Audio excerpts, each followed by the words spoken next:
Greetings, Mavericks and new viewers.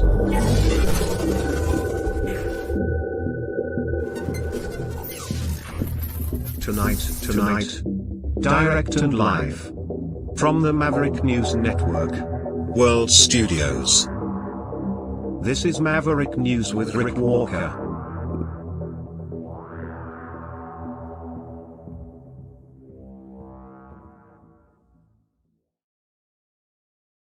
Good evening, everyone. Welcome back, Maverick family. What a program we have lined up for you tonight.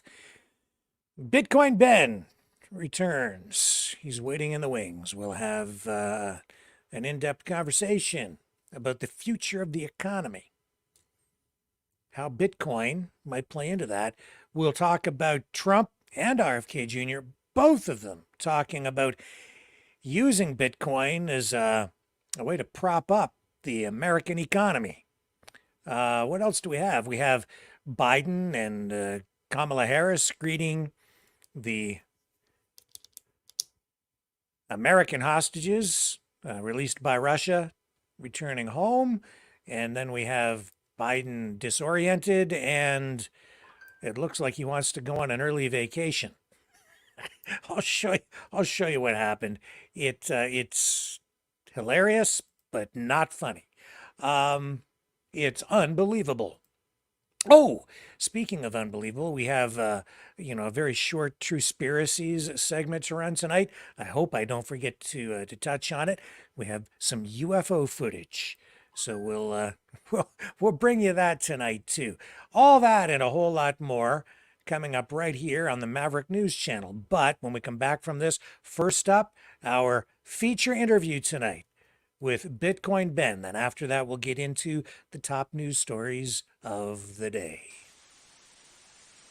You know, someone very profoundly once said many years ago that if fascism ever comes to America, it'll come in the name of liberalism.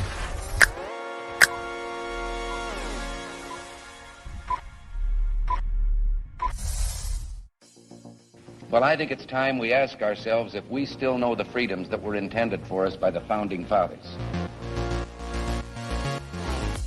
If we lose freedom here, there's no place to escape to. This is the last stand on Earth. The entire world is watching. Every dictator, every crazy dictator in the world is watching.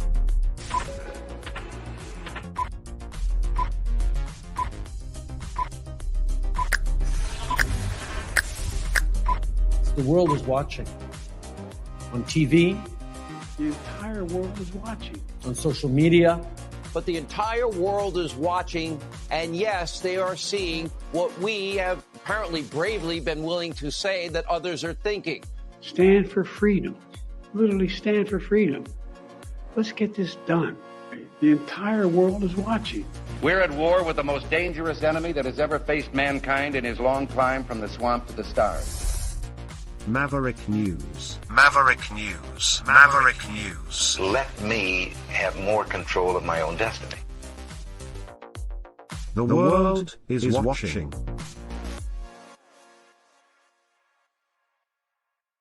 He's a fighter. He's a survivor. President Trump, defiant, strong. He is determined to make America great again. Pay tribute to the 45th President of the United States with this collectible t-shirt from the Maverick News Memorable Moments collection. Even a would-be assassin's bullet could not stop him. Instead, he emerged with his fist in the air ready to fight. For freedom. Get your Trump Fighting for Freedom t-shirt with any donation of $30 or more to Maverick News. There are two iconic artistic designs to choose from. But there is only one way to get these. Donate at freedomreporters.com. Support free speech. Free media. Support Maverick News. Call 1-866-248-1490 or order online at supergeeks.tv.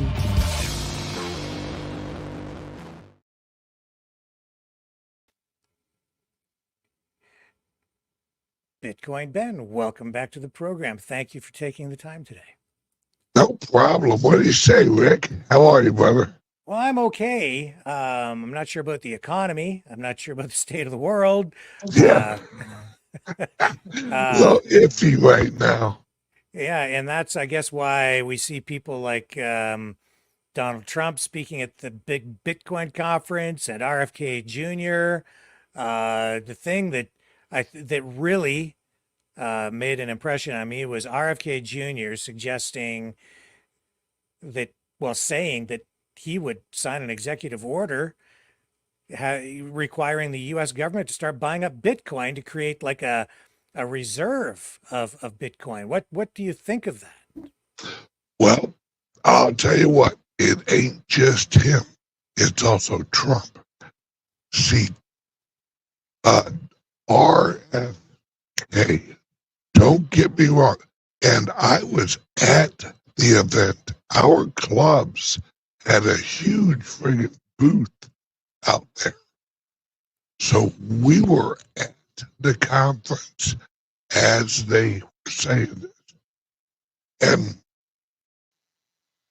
what people need to realize is RFK said the quiet thing out loud. And that's why it caught so many people's attention. See, Trump is a chess player where RFK is a checkers player. Not saying one is actually better than the other or anything like that. Trump has the exact same plan. The exact same plan. Except Trump understands if he was to announce it, the whole world would front run America. They'd be like, oh, wow. If Trump's going to do this, Trump's going to win this election. Right? All out. It is going to be a red wave. That's why you have the left and the actual Democrats, sorry, Joe Biden, we liked you till we didn't. You're out. Right? Let's bring in Harris. Harris, you got 3 weeks. You better show traction or you're out. And they're in a panic mode because the real inside numbers, not the media polls, we're actually talking the internal campaign polls, has Trump trumping them. Trump's about 64. The Democrats are about 37. It's an, if I could say, ass kicking in the making. Mm-hmm. It's an ass kicking in the making. And they know that. And Trump knows that. And so does Russia, Germany, all these other countries. They know it. They know Trump's going to win. And so if Trump was to announce that, he gave a hint. He said, America is not going to sell or get rid of any Bitcoin that it accumulates once I'm president. That's a key word, accumulates. He didn't give a number. He didn't say 4 million Bitcoin. You have to understand 4 million Bitcoin is about 1/4 of the supply out there. There's only 21 million will ever be created. Right now, there's only about 19.9 in existence. And and there's about almost 6 million coins lost. That means people have no access to them. They lost their keys. The early adopters learning curve loss, as we call it, where you had a bunch of them, but you messed up and you lost your keys, or you lost your seed phrase, or you sent it to the wrong wallet and you don't even know where the hell it's at. Right? So in reality, there's only maybe 13.5 million in true circulation.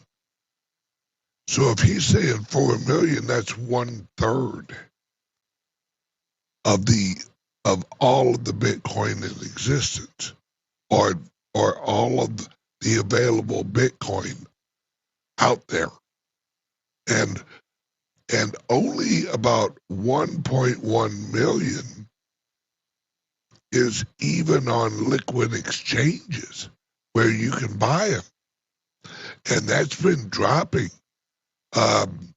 within probably 3 or 4 months.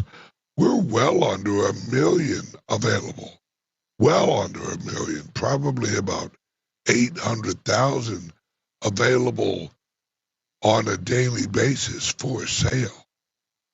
And that's going to drop fast.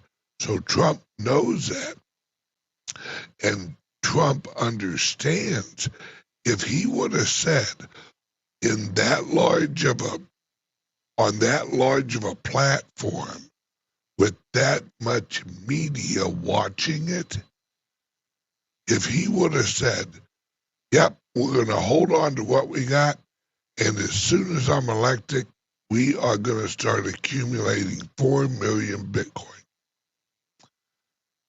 Hell, I would have sold my house and moved into a homeless tent in San Francisco if he would have said that, and just bought Bitcoin with all of it. Because that front run that would have came would have been massive. You would have seen BlackRock leverage BlackRock. BlackRock would have sold BlackRock and bought Bitcoin. I mean, it just everyone would have sold everything and bought Bitcoin. And then Trump, when he would have gotten elected, he would have pushed the price up on America. Trump's not going to do that. Trump has not announced what Trump's going to do before Trump does it. Why would he? Why would you? If you're Elon Musk and you're going to sell a ton of like Tesla, if you weren't required, would you announce it? Certainly not that way. No, you right. do that. Why would you? You'd actually drop the price before you sold your coins. Now, if you're Elon Musk and you're announcing a Tesla buyback, why would you announce it? Because everyone's going to front run you and buy Tesla. Mm-hmm. That's why Trump is playing chess, because he understood. He knows where this is all going. I actually had a show this morning where I explained this in a larger view. How aware are you, Rick, of the advancements in life longevity right now? Well, I'm as aware as anybody else, and I know that they're talking about all kinds of like artificial intelligence, I hear about things like med beds, right? All of these kinds of technologies to extend human life, maybe almost even indefinitely, if eventually. Yes. Yeah. Well, that technology exists, and it's actually being rolled out over the next 7 years, where in about 3 years, if you survive a year, they'll actually be able to extend your life a year and 4 months. So for every year you live, you'll actually gain a year, 1 year and 4 months. Then in about 4 years, for every year you lived, they'll extend your life 3 years. So if you're under the age of 60 right now, 65, over the next 7 years, your life expectancy is going to go from about 74 or 75 range to about 115. Right? Now, we're not talking living in a bed at an old folks' home, age-wise. We are actually talking about reversing your physical makeup, where you will actually, you'll get younger physically, where you'll lose wrinkles over time. You won't gain them. And so what the elite know, and what especially the technical elite know, and the medical elite know, is that in a world where people are living to 150, 160, 200 years old. Now, mind you, if you're hit by a car, sorry, you're dead. But aging isn't going to get you, right? So within the next 10 years, we're going to go from average living age 75-ish to about 150. And when you have life longevity of that long, you cannot exist in a fiat currency world. You'll run out of money in retirement. Plus, retirement's going to have to change. Social Security is going to have to be complete. Well, not really, because, and this is Trump's plan, right? I have friends who are very close to the Trump circle, shall we say. Trump's plan is to basically to capitalize America's social programs with actual Bitcoin. Remember the old days when the Social Security lockbox they used to tell us about? Yeah, well, problem was everyone had a key. Right? Well, that formula doesn't work with a fiat currency, but it does work with a currency like Bitcoin that accrues value over time and doesn't actually devalue over time. So if you actually take the Social Security program and all of the younger generation that are actually buying into Social Security, you roll that Social Security income into actual Bitcoin and hold it in a true lockbox, or shall I say, blockchain box of actual Bitcoin. As they age, the value of the Bitcoin in their account goes up. So it's the reverse of what we have now. Everything's going to flip here. We're switching from the old system, which is a fiat currency global system, which requires a certain degree of inflation constantly, which erodes the value of the dollar over time as part of the system. And now we are switching into a value-added currency system. This is going to completely alter the way the economy needs to be managed, because you're going to need a corresponding increase in actual productivity within the economy to match what's going on with the increased value of Bitcoin. Otherwise, I can see that the equation wouldn't quite work. So how do you resolve that? Robotics and AI. Yeah. If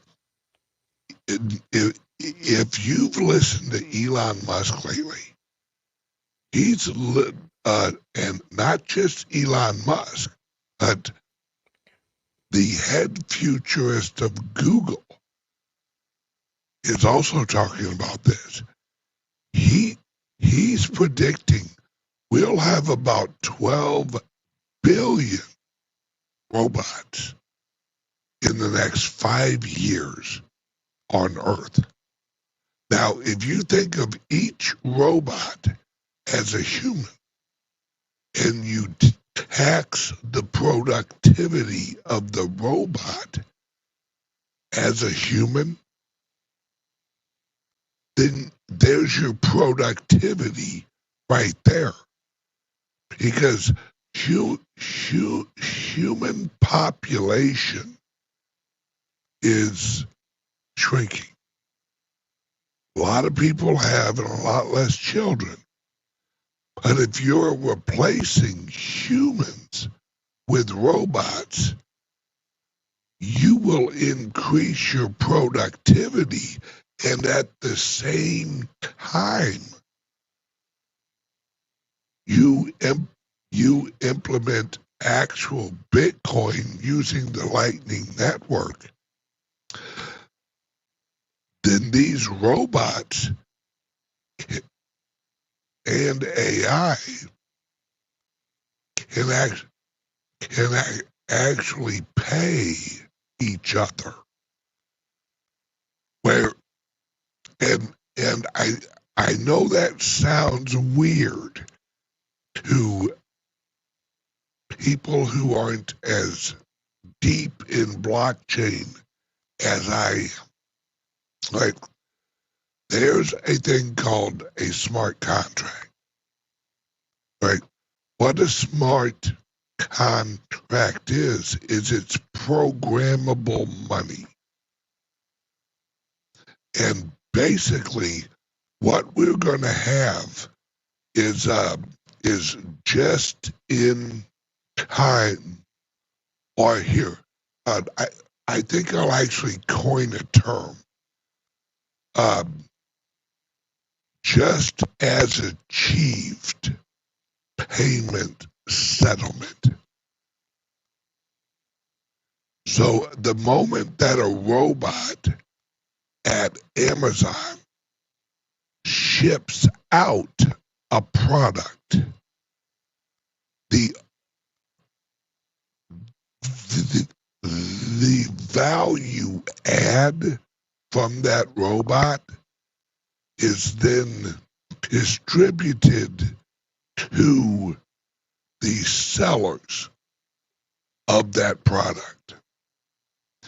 Now, as soon as the end user of that product receives that product, then the robot owner, Amazon, is paid its value add from the consumer receiving it. So as soon as you or your agent, and I'll use the word agent on purpose, because all of us will have agents. You'll have an agent on your phone that is your assistant. Wow, this this fundamentally changes everything about the economy. This is the Great Reset. Everyone has been throwing that term around, the Great Reset, the Great Reset. People have been undervaluing the definition of the Great Reset. It is, I wouldn't even call it great. I would call it absolutely amazing, stupendous, tremendous reset. Because it fundamentally shifts the whole economy from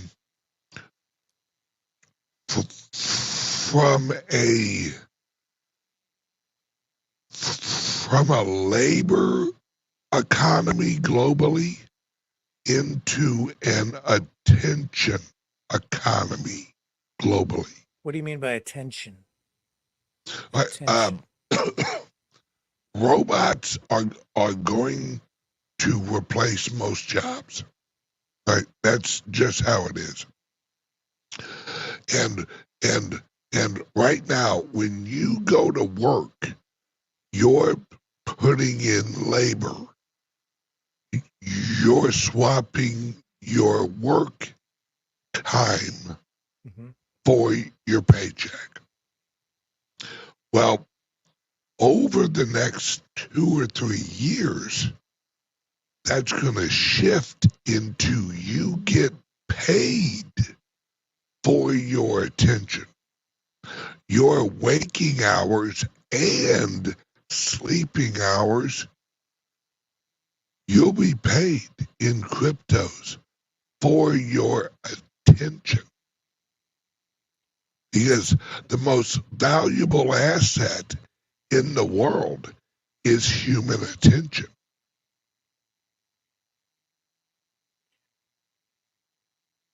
Attention. Yeah.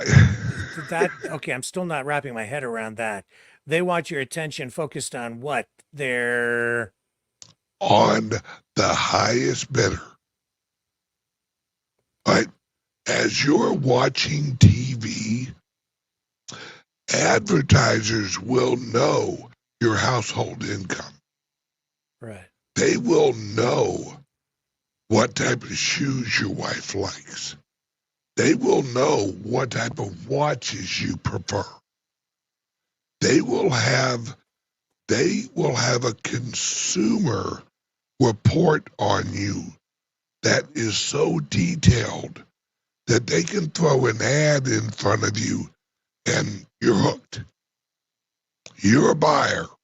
Oh my God, that's exactly what I've always wanted. How much is that worth if you know that you have a 93% close rate on any advertisement that you put in front of someone? So you're going to get paid to basically allow your personal data to be cultivated, accumulated, and then so that they can advertise to you. And you instead of like say paying a television network everything for advertising dollars. They're actually going to pay you as a consumer. Yep. To give. It's like direct payment, direct advertising, and you get paid because you're the end. Yep. That's what blockchain right? is. Yeah. And if you look at our new televisions, they all run on apps. Every single new television, it doesn't have a channel. It has an app for each platform. You're choosing which application, just like your iPhone, right? And what you're going to see is this is going to be a race for human attention. And you're going to see companies with their own channel, putting out their own content. You'll have General Motors. Here's just right. General Motors will have a channel on your television. And if you watch the General Motors, Hot Rod Weekly show for an hour, General Motors will pay you in General Motors coin or in actual Bitcoin to your television's wallet. Right. Samsung, Sony, all of the major TV brands announced 3 years ago that they were putting cryptocurrency wallets into all of their televisions. Why would you do that? Why, as a television manufacturer, would you put software for a cryptocurrency wallet on your individual television? You'll have an individual wallet on your television, which will allow you to conduct transactions automatically, constantly. Yep, 24/7, 365. Directly with the company. So the company with what is called a streaming smart contract.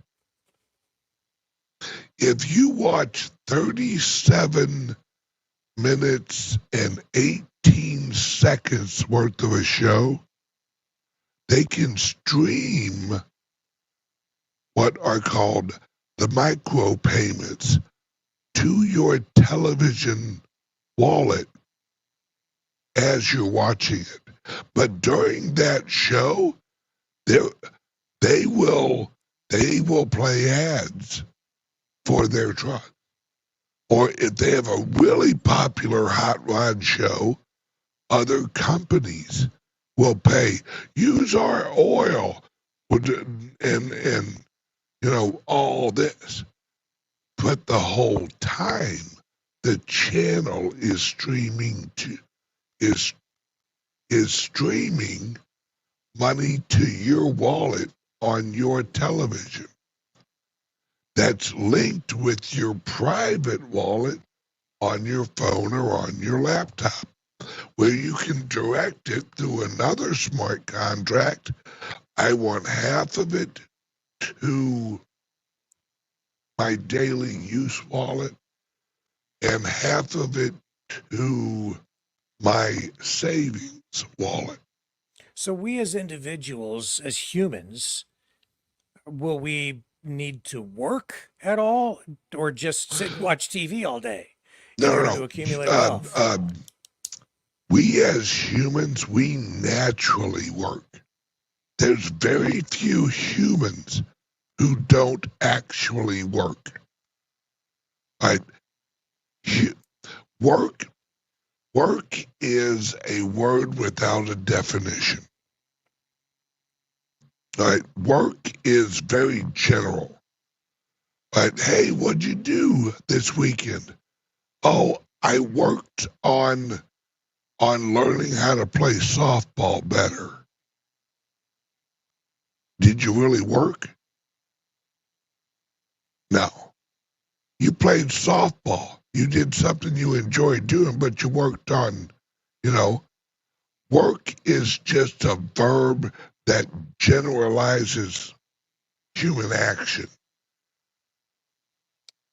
Sure. So when you think of work, it isn't going to be clocking in and clocking out, swinging a hammer or driving a truck. Or your work is actually going to be what you want it to be. Because the future is networks. It's individuals' influence, individuals' attention. I actually call it the shared economy, the sharing economy, where the most valuable advertising in the world, hands down, is word of mouth. If you got a friend who's like, oh man, Rick, man, I tried that new restaurant up the road. Oh, brother, you're gonna love it. That's your place. You're gonna go down there and you're gonna try it out. Well, what if your friend sent you a menu for that restaurant and said, hey, download this menu to your phone. And your phone, your Apple Pay links with that app. And it shows you the menu and oh, hey, hey, honey, when do you want reservations for this new place?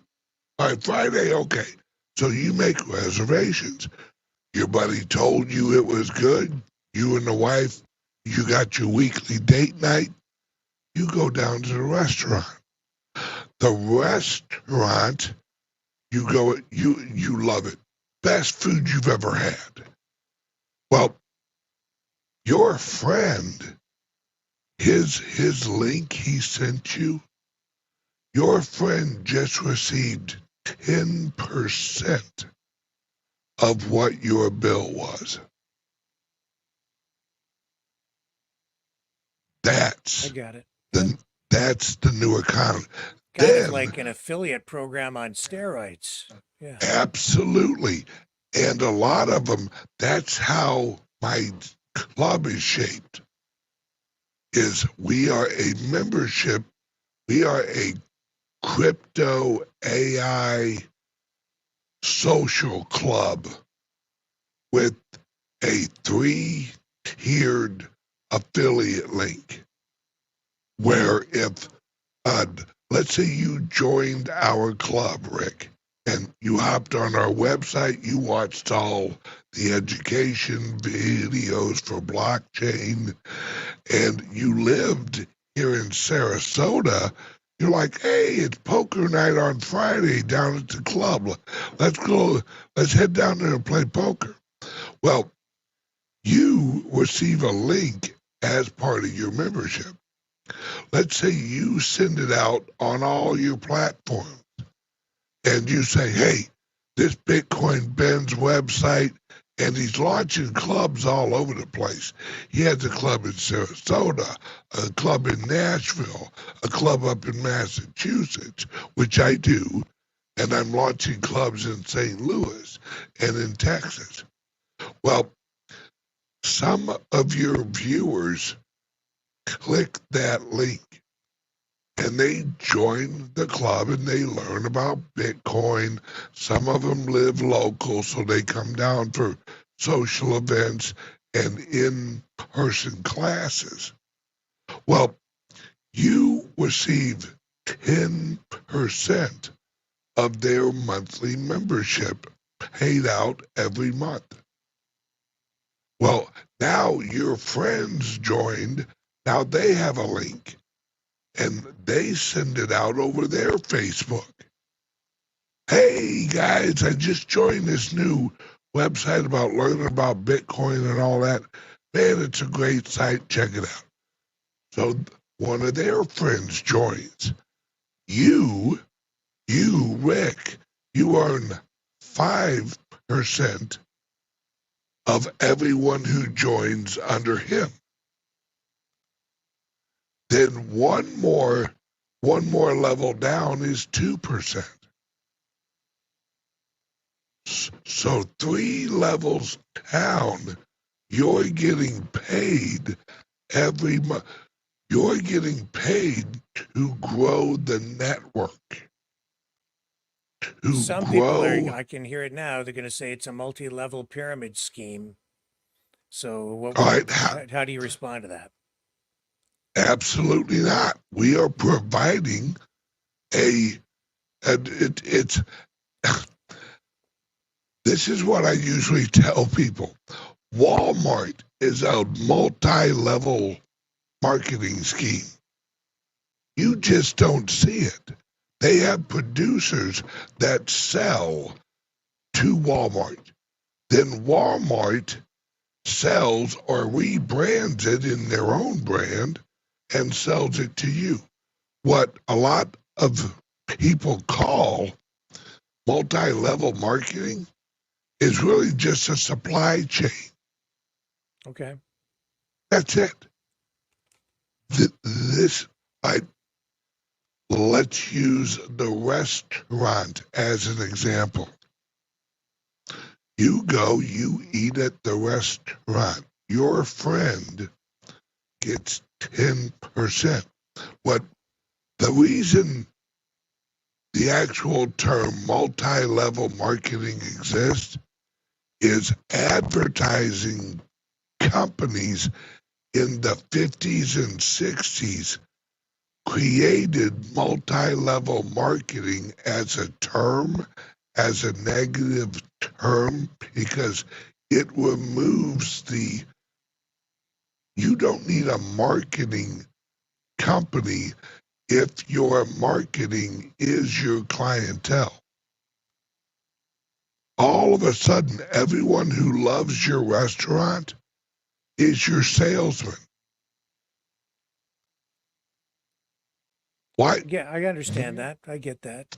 Yeah, why would you blanket advertise, when you can adopt this actual model where your passionate clients and your greedy clients who just want to make money off of people eating at your restaurant? See, corporations are going to change. The old structure's not going to work anymore. Everything's going local, and I mean to the individual level. Let me give you another example. Say you're a house husband. I hear that's a thing now, right? Where you're at home and your wife works. But boy, you make the best damn barbecue out there. And you're on Facebook. You're on Twitter. You're on your local neighborhood app. Well, what if all of a sudden you offer a plate of barbecue every Friday evening for only $12, and this is what you get with it, and you send that out to all your neighbors around you, and they're like, hell, that sounds good. Bobby does have a damn good barbecue. And then I don't have to cook nothing. Plus, it's supporting Bobby. Plus, I know he uses great meat. Damn, you know what? I think I'm going to buy some Bobby barbecue on the way home. So your neighbor sends you a message on Facebook and says, hey, Bobby, we want 4 plates of that. I'll swing over to the house at about 4:30. I'll have your plates ready, buddy. And all of a sudden, individuals at home, they got an income, right? Everything's going to decentralize. Now, mind you, there's room for like McDonald's and stuff, but they're going to hit a level of But why wouldn't Bobby just get his robot to make the Bobby barbecue? Because it ain't the same. Because it's there. There's going to be a premium on human-created food, human-created art, human-created everything will have a premium to it. Because everything else it's exactly why you go to Walmart and there's this vase at Walmart and it's pretty and there's 20 of them sitting on the shelf there that was happily made in Taiwan. Well, they're only $4 each. But you head down the road and you get a vase from a local dealer, you're paying $300, $400 for a human-made vase. And blockchain, using blockchain authentication hey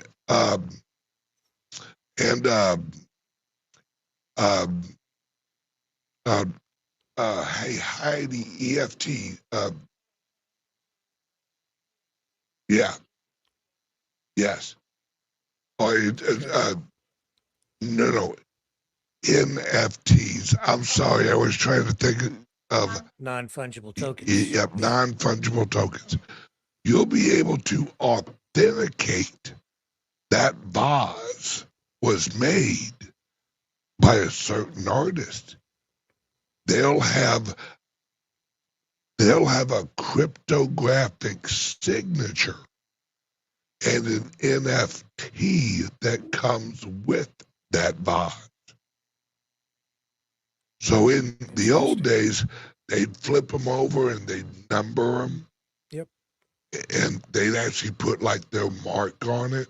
Yep. Like with silver. Royal Daltons, handmade Royal Daltons. Right. Yeah. That's all going to go away. You're not going to need that. You're going to authenticate through an NFT of the item. So what you call work, someone else might call their passion. Like I know a lot of guys who hate building houses, has swung a hammer for 40 years, doesn't want to look at another 2x4. And I got other friends who live for it, and they're detailed. And man, they will build you a house that is absolutely flawless. That's their passion. I have guys who hate working on cars. I got other friends, they do that 16 hours a day and friggin' twice on Tuesday. That's their passion. I have women who are friends. They cook when no one's hungry. They just love to bake. You go over to their house, you're walking out 15 pounds heavier, right? Everyone's going to choose their work. And in this new system, you'll be able to get paid for whatever your work is instantly. Well, this is a complete rethink on everything. And as I'm listening to you, I'm sitting thinking I have to rethink all of this. I need time to digest it all, because this will have impact that I think people have not even fully thought through. Economists, that we're going to have to reevaluate economic theory on every level.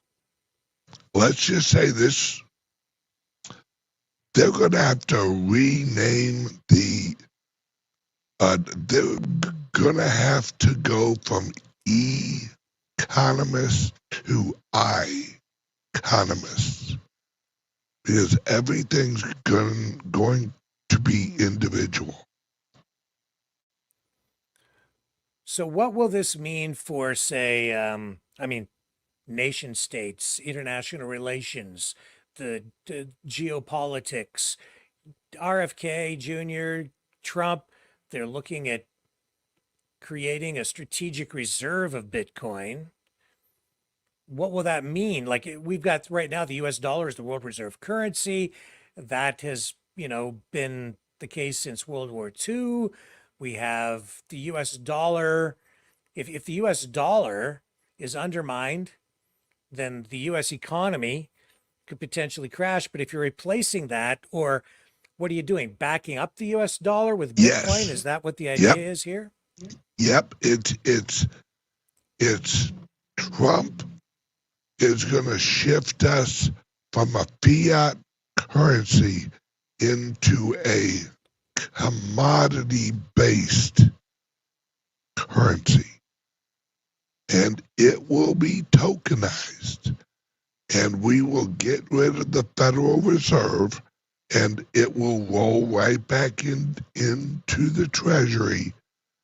And we will have a digital currency, physical currency, and we will have a globe that accumulates Bitcoin as the major, eventually the major reserve asset. So essentially, Bitcoin becomes the new gold. No, it actually becomes the new oil. Okay, well, that's a fair way to look at it too. Sure, because it's a commodity more than gold ever was, right? Yep. Yeah. And it's more liquid than oil. I can send you Bitcoin way before I can send you oil. And then the theory would be, if instead of relying on good relations with Saudi Arabia, which requires the purchase of oil with US dollars to prop up the value of the dollar, if the United States actually holds the reserve of Bitcoin, it's kind of like holding a reserve of digital oil. Is that a fair way to look at it? Yes. And that's why Trump said a few weeks ago that he wants to produce the Bitcoin in America. He wants the mining of Bitcoin all in America, because what that does is it optimizes our electrical grid, where all of our electrical facilities can run at 100% capacity with never having a single second of non-profitability. Wow. Okay. Let that sink in. So you set up a bunch of supercomputers running AI to mine for the Bitcoin, and you dominate in that way. Yep. And what this allows for, we can set up huge electrical plants in areas that don't have humans. It no longer, there's no transmission loss, because now every 60 miles you lose about 8% of electricity across the line. Well, now you can literally have a nuclear plant out in the middle of nowhere that just mines Bitcoin. Or you can have the electric plant right outside of St. Louis, Missouri, mining Bitcoin on site, where when the human need drops for the electricity at night because everyone's sleeping, you ramp up your Bitcoin miners. And then, actually during the day, when it's at peak demand, you switch off some of your Bitcoin miners, and the general public has all the power they need, and the price of electricity drops because electricity. There is a term called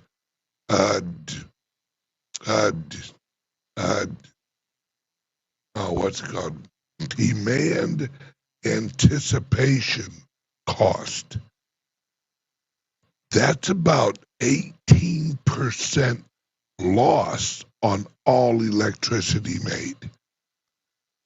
They think we'll need about this much at this time, so they always produce slightly over. So if they need to, so that you don't get brownouts and right. And well, if you're mining Bitcoin, you set that at 100%. You're profitable whether people are using it or the miners are using it, which allows you to drop your overall electric cost over everybody, which will drop the average American price from 13 cents per kilowatt to about 4 cents per kilowatt. This is mind-blowing stuff. So what's going to prevent... Sorry, go ahead. I hate to do this. I have another interview here, like right now, in fact. Right. But wow, I can gladly come back anytime you want me. Okay, can we continue this next week sometime? Absolutely, brother. All right. Call up Heidi, she'll set it up, and I got more to tell you, brother. Oh, yeah, you sure do. This is a great conversation. Ben, thank you so much for this. This just piques everyone's interest and will build the audience even bigger for the next appearance that you make. Absolutely. So, and if anyone wants information on our clubs and our websites, please call us at 941-391-3882. Either text, call, or leave us a message. Fantastic stuff. Bitcoin Ben, thank you, sir. I'll let you go to your next interview, and we'll see you next week. All right, Rick. He's a survivor. President Trump, defiant, strong. He is determined to make America great again. Pay tribute to the 45th President of the United States with this collectible t-shirt from the Maverick News Memorable Moments collection. Even a would-be assassin's bullet could not stop him. Instead, he emerged with his fist in the air ready to fight. For freedom. Get your Trump Fighting for Freedom t-shirt with any donation of $30 or more to Maverick News. There are 2 iconic artistic designs to choose from. But there is only one way to get these. Donate at freedomreporters.com. Support free speech. Free media. Support Maverick News. Call 1-866-248-1490 or order online at supergeeks.tv.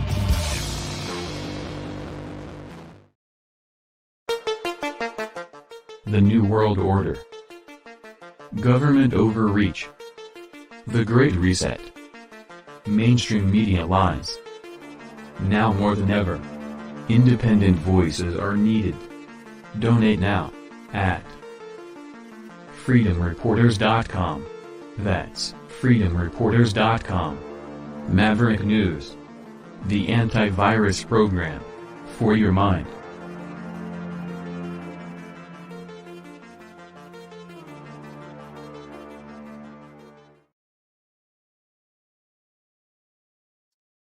Okay, I'm back, and we have another guest.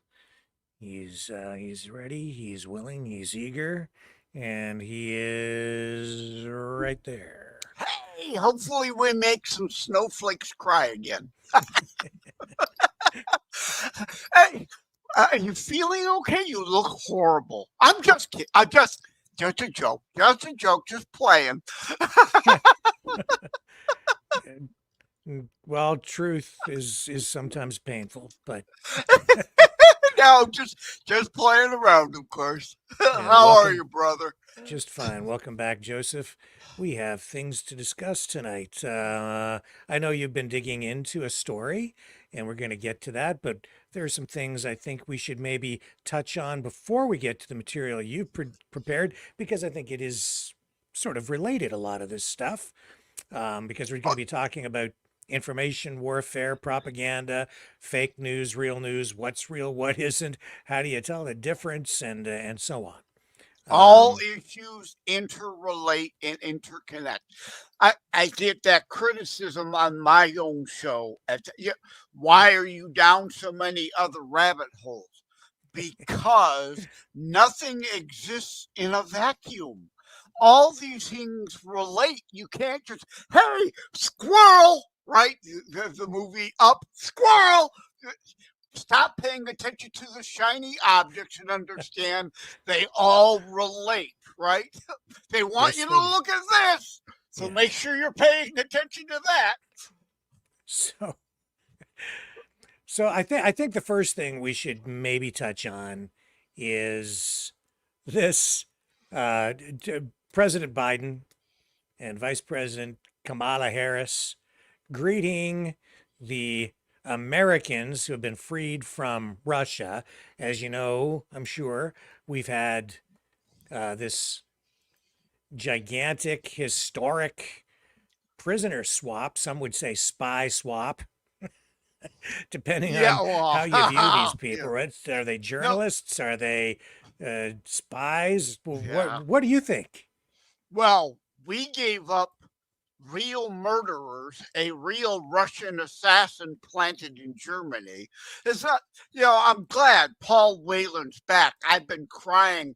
The Brittany Griner swap. She actually broke the law. Elitist piece of crap. She should have been left to rot. But of course, Biden wanted oh my God, let me get the black lesbian out and give up who? The merchant of death. Literally, arms, the left always cries about, gun control. And who do they give up? A gun peddler, an arms dealer, a terror supporter for an idiot basketball player. Paul Whelan should have been out before, so I'm glad Biden now, when they're desperate for good news, decided to do something. But again, what did we give up to get those wrongfully detained and held as political prisoners in Russia? We gave up a Russian assassin. So he's back on the loose again. So this is what it looked like much earlier today.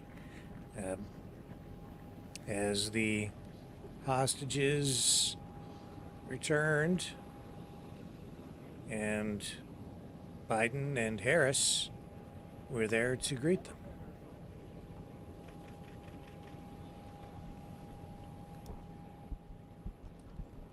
So overall, Joseph, do you think it was a fair deal? No.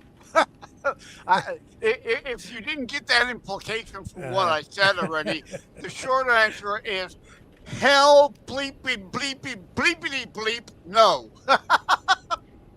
And so what about these Americans? Do you think, Evan Gershkovich was convicted in Russia on a charge of espionage? Do you think that was valid, or do you think that that was just bogus?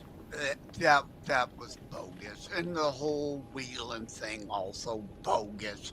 And you know, they know we gave what, $6 billion to Iran to give up some Americans earlier that were wrong.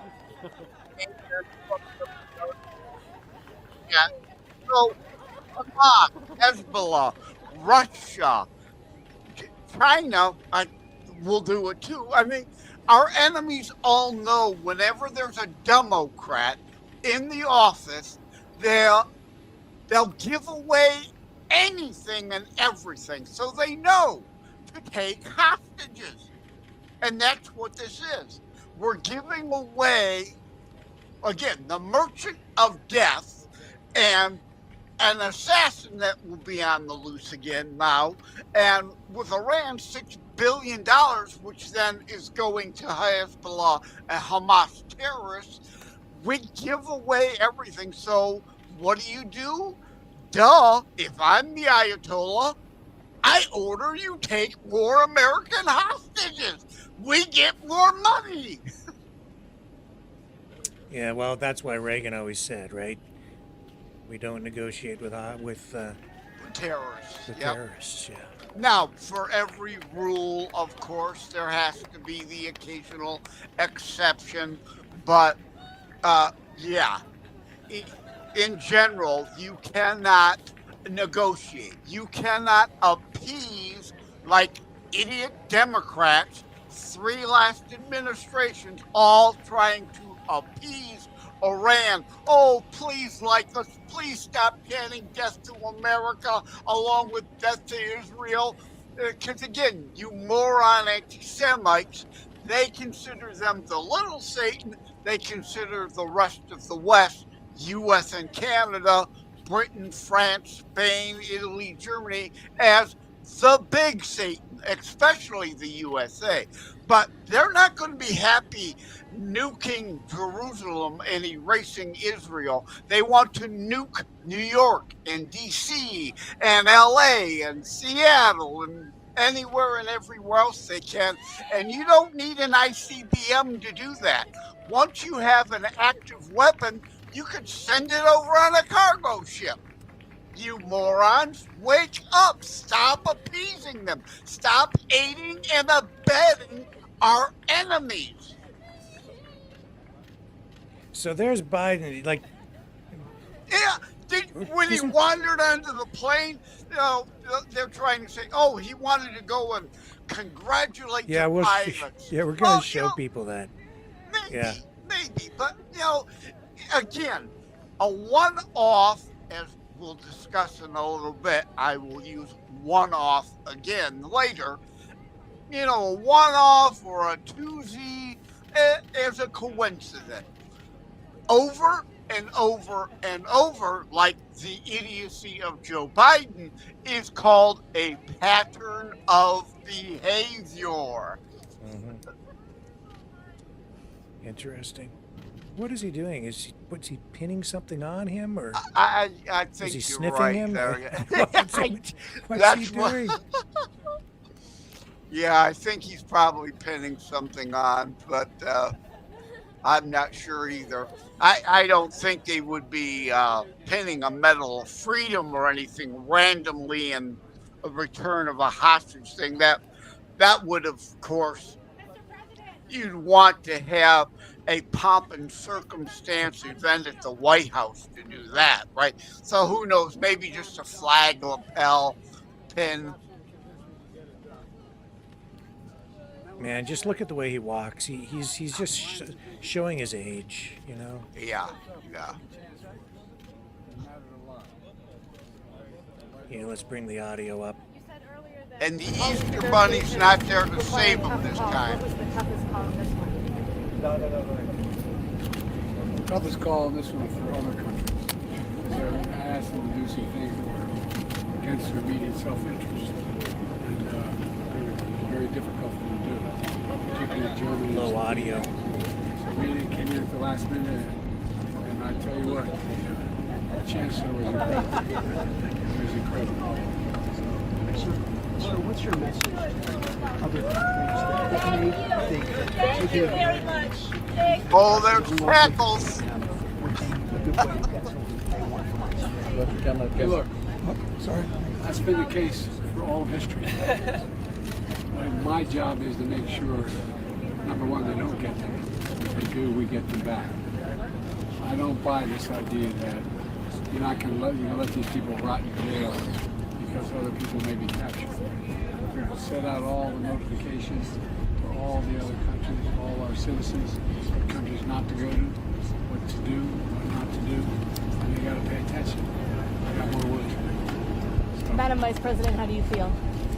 This is an extraordinary day, and I'm very thankful for our president and what he has done his entire career, but in particular as it relates to these families and these individuals, what he has been able to do to bring the allies together on many issues, but in particular this one.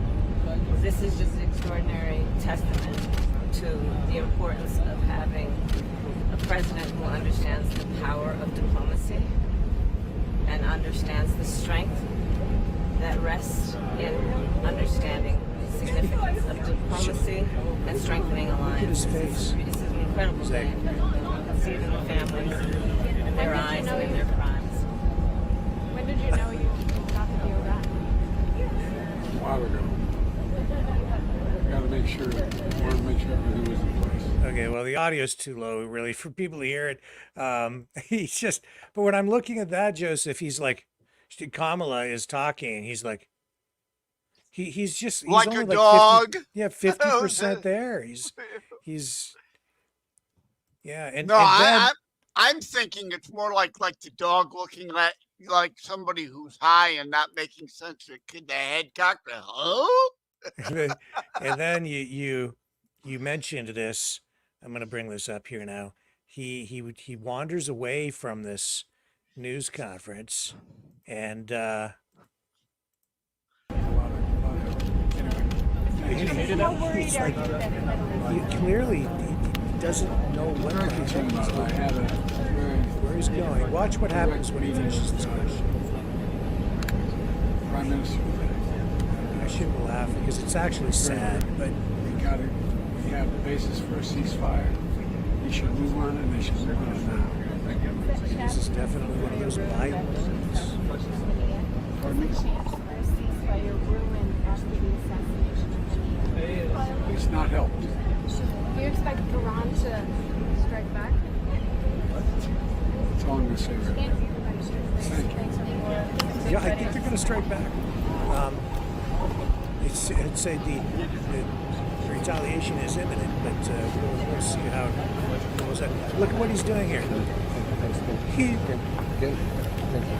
They're like, Joe. Where the hell are you going? Why are you the Easter Bunny isn't there to save him this time. That's a one-way ticket to Turkey, maybe to Russia. Send him! He's like, take me to the Russian leader. But it's like, they're like, why did you get on the plane? Like, the plane is empty now, Joe. He is right about one thing here. He contacted other leaders and they gave up. Germany is the one that sacrificed here because that assassin is going to be back in Europe again, not here in the U.S. He's still wandering around in the empty airplane. He's probably bumping into the walls and how do I get how do I exit the stage? They're like, Joe. He's probably Joe. Is this a Leslie Nielsen movie? Which one of you is playing Shirley? Right? Come on out, Joe. Joe. Somebody get the Easter Bunny to save his butt again. Hello, Mr. President. What are you doing in there? Just, like, what is this? There he is. And it goes on and on and on. Yeah. I mean, It's just.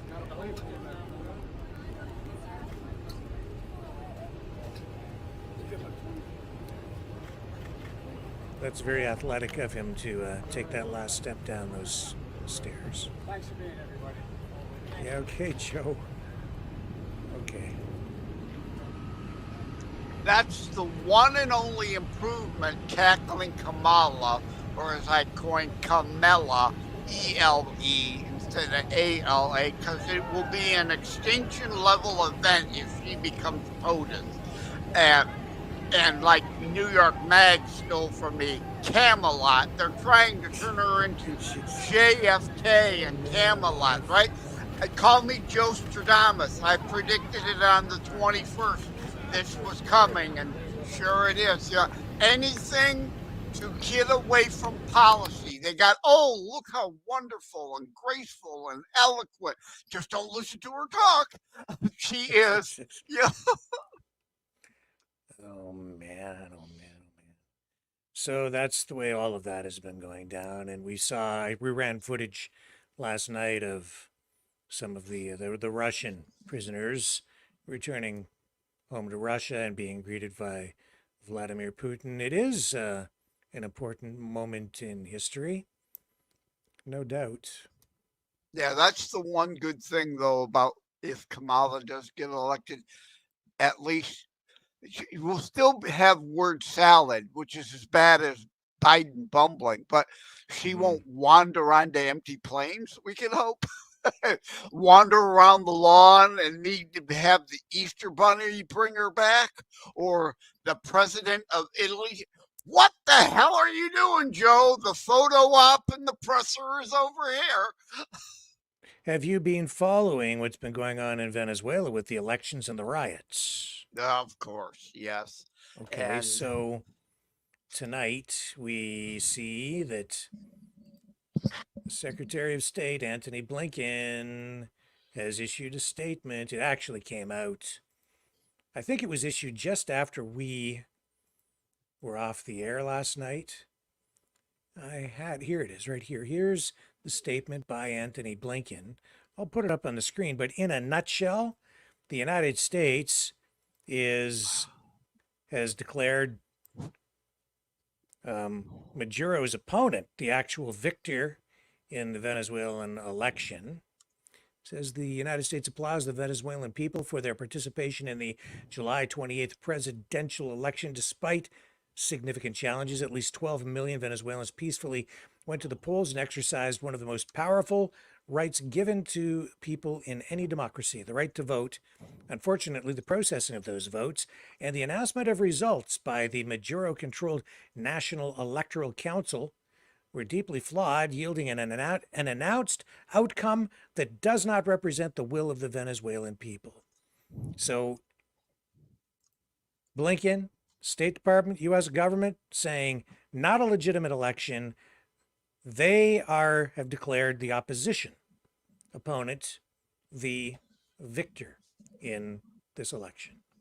Yeah, as if everyone didn't really kind of know that was coming, and I apologize. I will be doing this through the night. I've got a pinched nerve. I've taken some CBD. I've taken this pain meds, but it ain't cutting it. Every once in a while, I'll get like a shocking pain through the neck. But yeah, I mean, and of course, what is Venezuela's response? Sometimes a grain of truth can come out. What does America have to say about Venezuela elections after the rigged 2020 election? So, hey, stop clock can be right twice a day. They're right on that. But, as a deflection, their rigged, stolen election, what do they got to do? Deflect from that to point back at ours. So Edmundo Gonzalez and the people around him say that their offices have now been ransacked after all of this, after the United States basically declaring him the victor or saying, I mean, they don't get to declare the victor, but the United States certainly said that it wasn't a legit election. And the guy that they say won is now facing serious pushback from the Maduro government. I We've sure seen these hope he's massive got protests. Sure hope he's got good bodyguards. He may not stay alive much longer because the Russian assassin, I take it back, might not stay in Europe. That they just let out might land up, go to Moscow, turn around back on a plane to Venezuela because Russia is sending basically ground troops in disguise to be out as part of the murder squads going around Venezuela right now, murdering off more of the vocal opposition that's going on in the streets. Interesting you bring that up because we are seeing reports that members of the Wagner military group, which is, a mercenary organization essentially that has been integrated into the Russian military. It's a private military firm. The United States has their own. The Wagner Group is the Russian version, and we're seeing reports that they have Wagner troops on the ground in Venezuela tonight. Here's some footage to back that up. Take it for what it's worth, and you'll see some symbols, insignia, patches on some of these uniforms.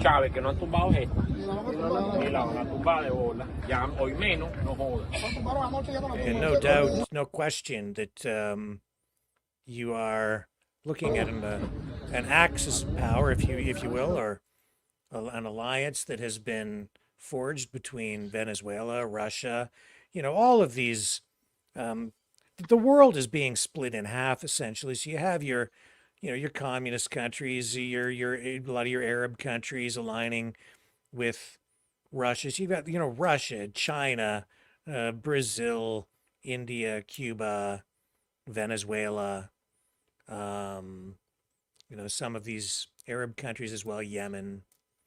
They're coming over on at least the Houthis anyway on side with with that group, and then we've got the NATO and the West on the other side. But that's what's playing out in Venezuela. Yeah, Brazil is kind of almost like a Turkey, right? Yeah. In my opinion, Turkey should be kicked out of NATO. Sometimes we work well with Brazil, sometimes we don't. There was a point in time where we, letting the cat out of the bag here, we were working with Brazil to send secret ops into Venezuela to overthrow Chavez. That's gone by the wayside. But the only way Venezuela's coming back is if indeed Brazil, and allowed and backed by U.S. and air support, Brazil goes into Venezuela. For better or worse, can it get any worse? Well, the thing is, it's like tonight you have Maduro saying that he won't hesitate to call for another or a new revolution if his government is threatened, and he's blaming U.S. imperialism, of course, for his grief, right? Here, I'll bring up a headline. This is just the CTV headline tonight. Maduro warrants he'll call for a new revolution forced by North American imperialism. And it's already going on in the streets again. Murder troops. He is paying cartels. The deal is made. You can deal as many drugs as you like, as long as if you go out and murder my opposition. I can't officially use the police to do that, even though he is, but he prefers the cartels and the gangs do his bidding in return for, again, leftists siding with criminals and thugs. And we are seeing confirmed reports that at least 20 people are dead because of the protests. Now, how did they all die? I don't know what the circumstances are in each of these, but I think that what you're talking about probably is related. Yep, they tie together there. And this is this is the thing. It's like, what do you? How do we know what's real? How do we know what's fake? Every aspect of this is part of an information war because they have an election. Is it a legitimate election? We don't know. All that, there's evidence that polls were shut down early, that there were shenanigans going on. But why was that going on? Was the government rigging stuff? Are those reports fully legitimate? On the one side, you're getting reports that, oh, yes, this was a completely free and fair election. On the other side, you're hearing, oh, no, this was completely bogus and it was all rigged. So then you get this election and you get the results that appear to be maybe suppressed, or that's one set of reports. On the other side, you're saying they're saying, oh no, this is the real result, and Maduro is the legitimate president. And then you're getting these riots in the streets, and then you get these the seeds of doubt thrown over that where people are saying, oh no, that's just a CIA generated protest. That's a color revolution, all orchestrated, choreographed by the United States of America, because they are a fascist bunch of Nazis up there in the United States and Canada. Bunch of fascist Nazis, and they hate communists like Maduro. So that's why they're doing it. And it's all the fault of the United States. Then you have these two stories that are out there, and then it just comes down to, well, which set of information or all facts, which set of facts do you want to believe, right? You can point to certain actual evidence, videos of this, videos of that. You can find material online, but at the end of the day, it just screws with people's heads. It's like, what's the truth? What's the truth? And I guarantee you, if you go down and look at certain live streamers who here in Canada and the United States and in Europe, there's certain ones that will pick one side, certain ones that will pick the other, and it's becoming increasingly predictable who's going to say what to me, because I'm seeing the even the social media influencers who are part of the info war kind of taking their masks off, especially since October 7th, and just revealing where their real loyalties lie. Do you know what I'm talking about? No, I do. And I also wanted to, since I mentioned Turkey once already, I don't buy for a minute Erdogan was legally, officially reelected to his last election either. We, when his military made a move on behalf of the people, we should have sided with their military and aided the coup to overthrow him. Do you think that we should even be involved in aiding in any coups or being involved in any of these elections? My view is that all these countries are in everybody else's countries doing all of these things all of the time. That's, I think, what the truth of the matter is. Well, Russia and China are certainly involved. Do we, for our own well-being also, not want to try to be involved? To our benefit, our standing, our principles, our values. But again, when you've got like a Biden in office, he sides with our enemies, not with our founders, not with our Canadian allies, or English and French and Spanish and Italian and German and Japanese allies. They're busy siding with the enemy and the terrorists. Which is amazing why Biden, administration came out and said, no, you didn't win that election. The other guy won the election. It's clear. It's obvious. We know you can't produce any evidence you won. You're going to need, like the Democrats need, a week-long election to manufacture the right amount of ballots to show. Oh, my. That's the thing, right? So you have a lot of people saying tonight, well, who is Anthony Blinken, or even who is the United States to say anything about what's going on in Venezuela after what we've witnessed here over the past, what, at least 2 elections, maybe more. And You there's know, certainly a validity to that argument. oh yes, I think that there is some validity to it. It's like somebody, living in a glass house throwing rocks, right? But yeah. But I mean, And Putin even legitimately win his Mr. Dictator for life. But hey, like Hitler, hey, I was elected. Yeah, yeah. So Russia backing him in Venezuela is like, you've got no legitimacy either. People have different views. Some people were really excited about Joe Biden getting 80 million plus votes and a record, turnout in the last Guy election. that's run for president how many times and never got anywhere out of their primaries, and everybody knows Obama picked him to be the stooge, him being the supposed fresh new face, had to have the old stodgy white guy for his VP, and picked Hillary over Biden to run. And now Biden saying, hey, I demand my and you mentioned something, you felt sorry in a way for Biden. Yeah. Kinda. I feel no sympathy. And here's why. Because in my opinion, if you went back in time 20 years and asked Joseph R. Biden, in 20 years, you're going to be so senile and clueless, but we'll make you president, a puppet president.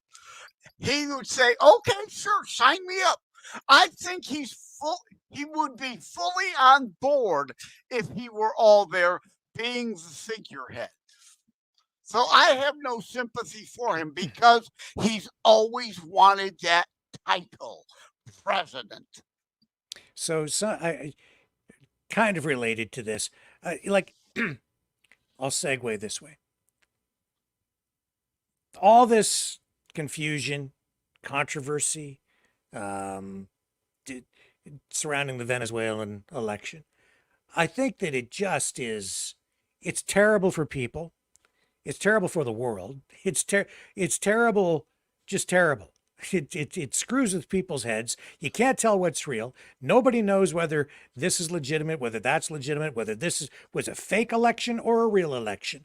Was the United States to blame, or what's Russia's role in this? What's China's role? What nobody knows.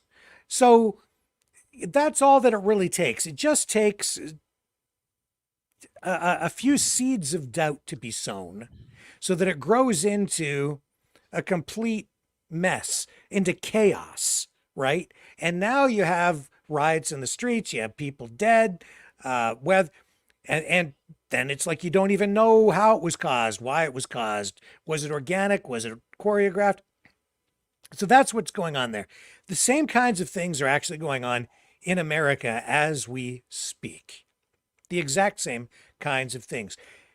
And it's really been going on for many decades, whether you want to talk about the JFK assassination and all the conspiracy theories surrounding that. I've come to the conclusion, and this is my conspiracy theory, that that the conspiracy theories, my conspiracy theory is all the conspiracy theories surrounding the JFK thing, not all of them, but a lot of them have been injected into the psyche or the zeitgeist of America in order to create perpetual chaos and undermine trust and confidence in our systems, in our government, in our institutions, in our policing, in every aspect of our society, in an effort to really tear at the very fabric of the nation and ultimately tear it down, or at least tear it apart.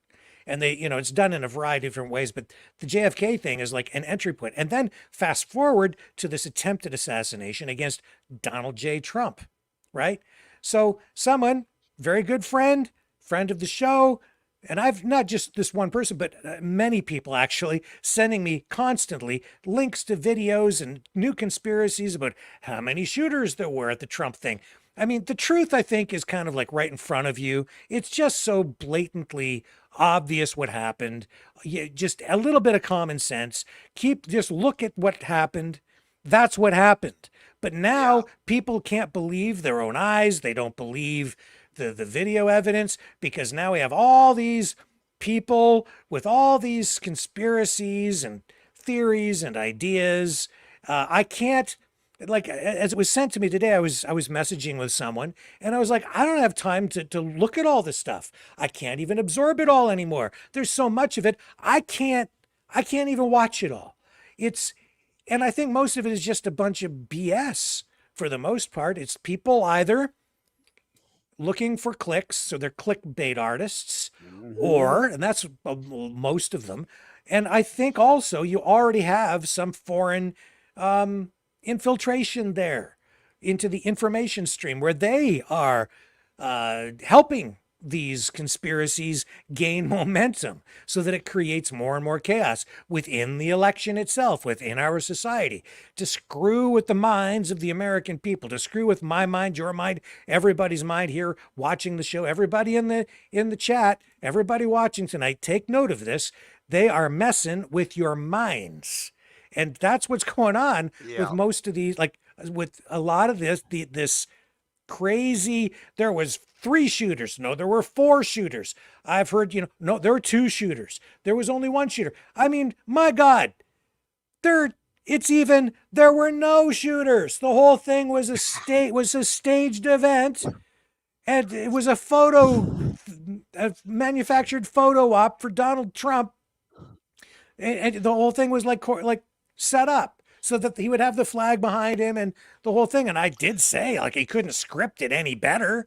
And the photographer would just happen to be in exactly the right place at the right time to get the framing just right as Donald Trump stands up, raises his fist in the air, American flag right behind him. It's like, could you have posed any better than that? No. I mean, so it just lends itself to that conspiracy No, but what theory. you're saying, it's screwing with everybody's minds. Right. But again, the deep state, and especially the left that is always calling us on the right conspiracy theorists, now have all these, like you said, it was a staged photo op conspiracies out there. I mean, they are more weirdly conspiratorial than we are a lot of times on the right. But yeah, we talked about this. The audio evidence, I think, is clear enough to say, indeed, 3, I keep doing that. Hold up one hand with 3 fingers is 3. Holding up 2 with 3 makes 6. 3 guns. But what story do you buy that associates each of the 3 guns to whom and why? So, yeah. And again, endless clickbait on that. Over. And nothing but clickbait out there. Yeah, and it's everywhere right now because we are at war. So, I mean, the 9/11 stuff, that's bad enough as it is, right? Like that's another entry point to all the rabbit holes and conspiracy theories. They're just like key milestone moments in history, certain events that act as portals into the world of, I don't know what's real anymore. 9/11 is another one of them. And we're getting a series of these now because of the wars in Ukraine and Gaza. So, for instance, Middle East, there was the rocket attack in the Golan Heights. Was it about a week ago or so, I guess, right? Now it's been about a week. And that, with I think 12 people were killed there. The allegation is that Hamas, or no. Sorry, I have to make sure I get all my incidents. Well, it was a Hezbollah rocket, if I remember right. Isn't that right? The one that killed the kids? Yes. Yes. Okay, so anyway, because there were 2 actual incidents that happened around the same time. And because you've got the, actually 3, because you have the assassinations as well. happening shortly after that. But the allegation on the one side is that, on the other side is that the Israelis did it to themselves, right? Which is like the go-to now. It's like every time there's an attack, Israel did it to themselves. October 7th, oh no, the Israel killed all the people. Again, Israel did it. never mind the fact that the terrorists were running around with GoPros on, showing themselves, showing the camera of each other so they could be identified as real Hamas terrorists engaging in open acts of violence against citizens, because again, not one military target was struck. And so, and I think people want to believe what they want to believe, especially when they kind of pick a side and then they're on that side and they're just going to believe everything that supports that particular side. It's like a picking a team in a sporting event, right? You're going to cheer for team A or team B, and once you're on that side, the other team can't do anything right, and your team does everything right. Can't do anything wrong. Well, that's what's going on.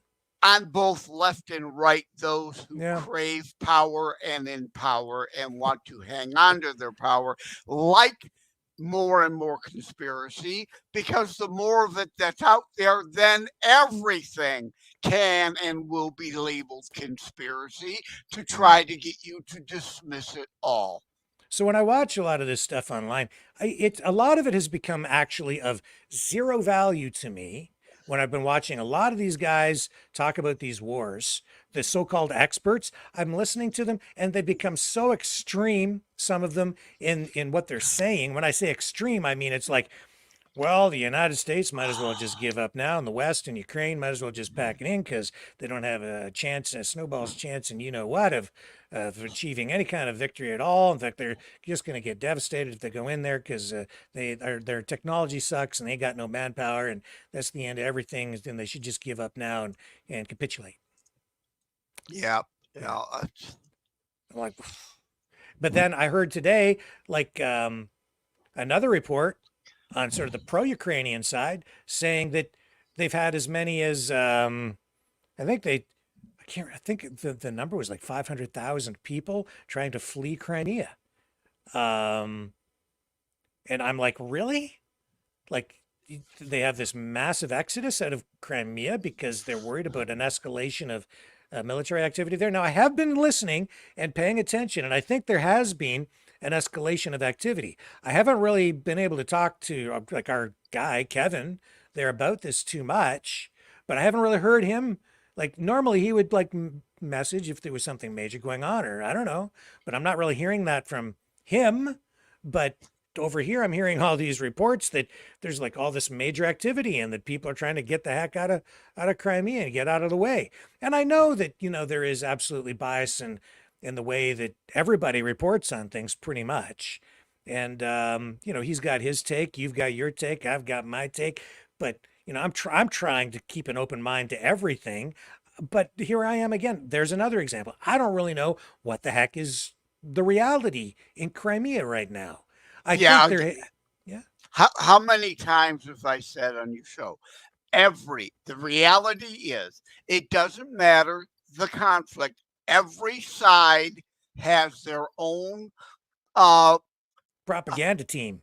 Yeah, that's what I'm getting to. But their own objectives and goals in using this conflict for their benefit, and therefore every side, including the U.S., engages in propaganda. Right. Yeah.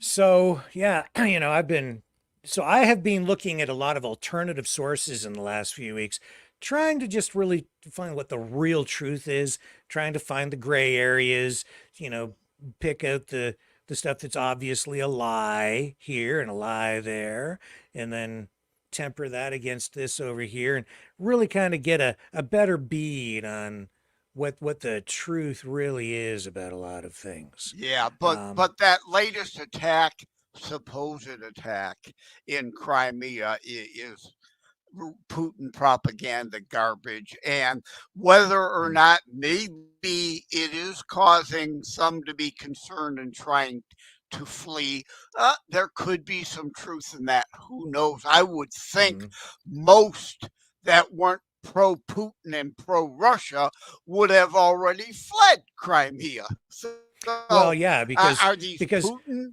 allies fleeing? Right, and what you don't really hear in the media reports here is that you have, especially in places like the Donbass and Crimea, you have that's really where the you basically had a civil war. You have a civil war underway, right?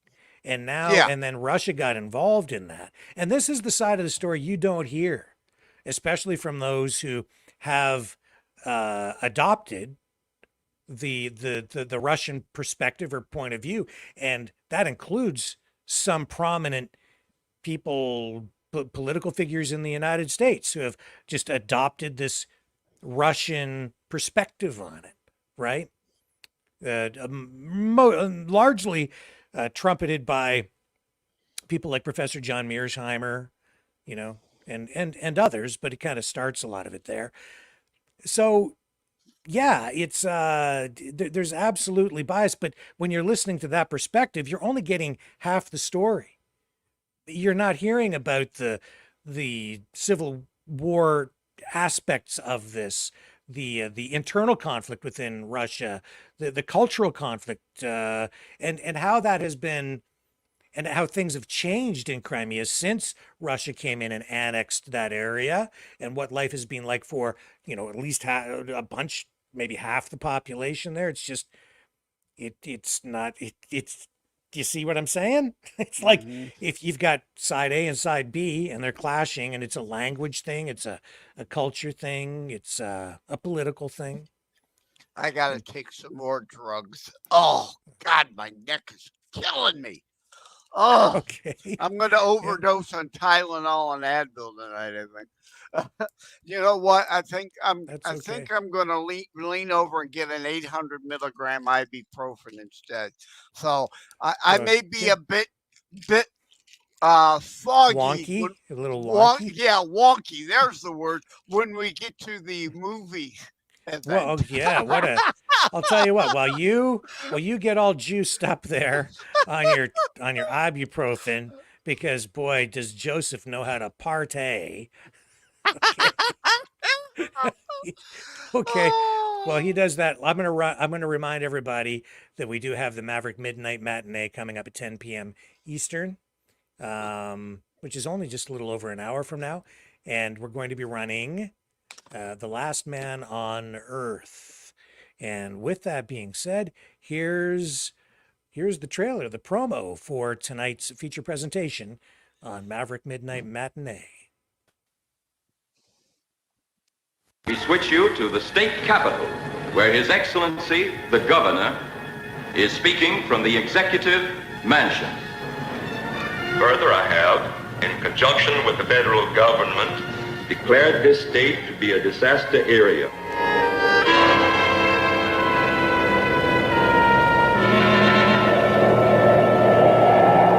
I was sent to keep you here until they come.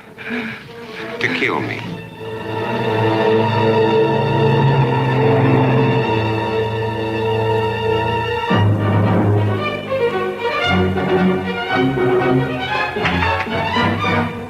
Vampires, alive among the lifeless, that make the night hideous with their inhuman cravings. If they are not destroyed in the flaming pits of hellfire, or staked to the ground in the light of the sun, will the unbelievable become real? A world of inanimate zombies by day, irresistible, horrifying attackers by night. Can a zombie woman's hunger for love repopulate the earth?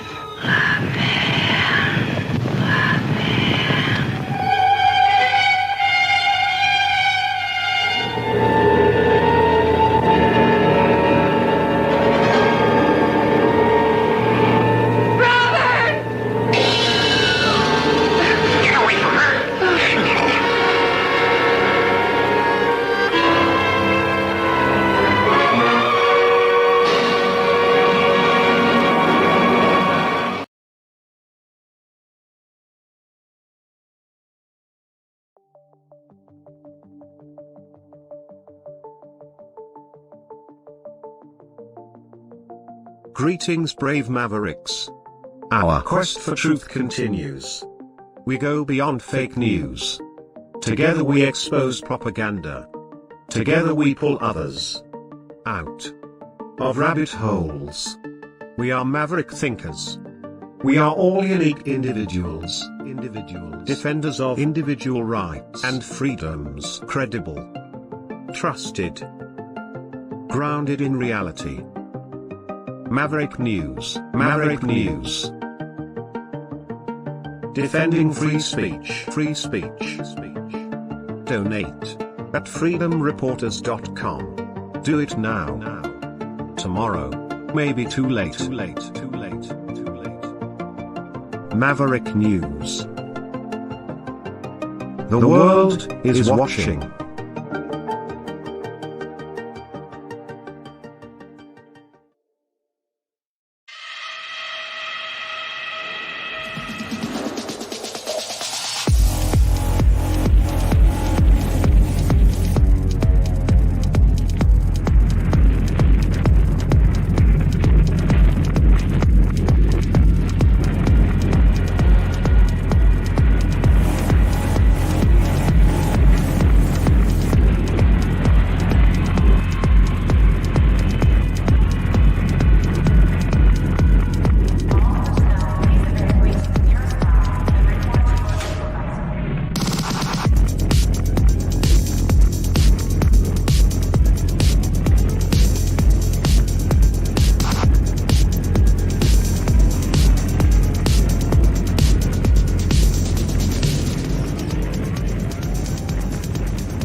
Maverick News.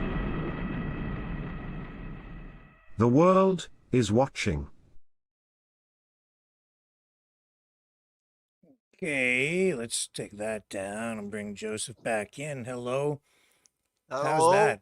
I'm typing to Canada. He says about not being able to wake up some people. I'm typing exactly. You can only lead people to the truth, but you cannot make them think. A play on the old "you can lead a horse to water" thing, right? Yeah, so speaking of fake news and information warfare, you've been digging into some other stuff, and what do you have for us tonight? Yeah, the supposed cluster bomb, not the cluster F, the supposed cluster bomb that was supplied by the U.S. to the Ukrainians to drop on innocent Crimean Russians. Never mind the military facilities they put, like Hamas is doing in Gaza, behind human shields. Oh, it can't be any of that. It's got to be a purposeful attack rather than shrapnel from a missile that was shot down targeting radar facilities, because Ukraine has very few planes, so they absolutely got to take out radar installations no matter where they are. And that's part of the problem with this war is Biden demands Ukraine fight this like Vietnam. You got to fight to win. Real leaders study the art of war. Unfortunately, idiots like Biden study the art of stupid by sunburn. You've got to attack the enemy where they are, even in their own territory. So you're talking about this. This was almost about a month ago, actually. This attack on the Sevastopol beach, is that the one? Yes, that we're talking about here. Okay, exactly. And so you have some video here. I think this is the clip that it was initially released of what was supposed to be the attack, and the way that well, we'll show you the clip. This is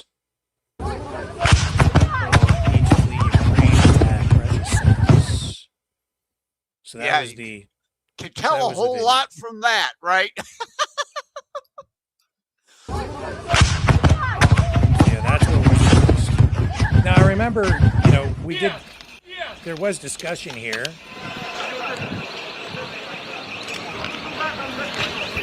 Okay, so that's not the beach. This is in Ukraine, apparently. This is other footage from Sky News. Okay. Right.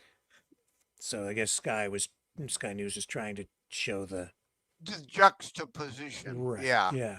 Yeah. So but that was very shaky video. I was like, I can't really see anything from that. I don't get it.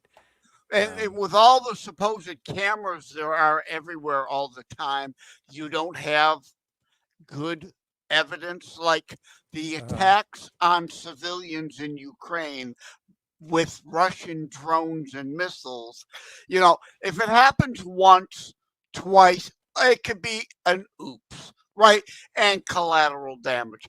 But Russians attacking civilian apartment complexes all through Ukraine is called willful because it's a pattern of behavior. It happens over and over. So even if we were to believe the propaganda from the left that Ukraine hit some civilians on a beach, that to me is a one-off collateral damage mistake, but that isn't what happened. Yeah, so when I look at the headlines that have come out from sort of the anti-American side, anti-Ukraine side, they're using words like murdered civilians.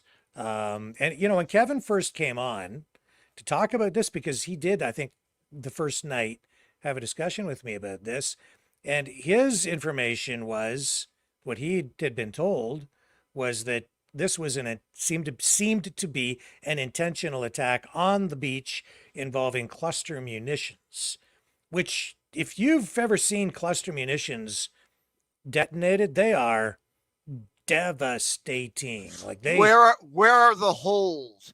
Where are the mass casualties that a cluster bomb in a crowded beach would cause?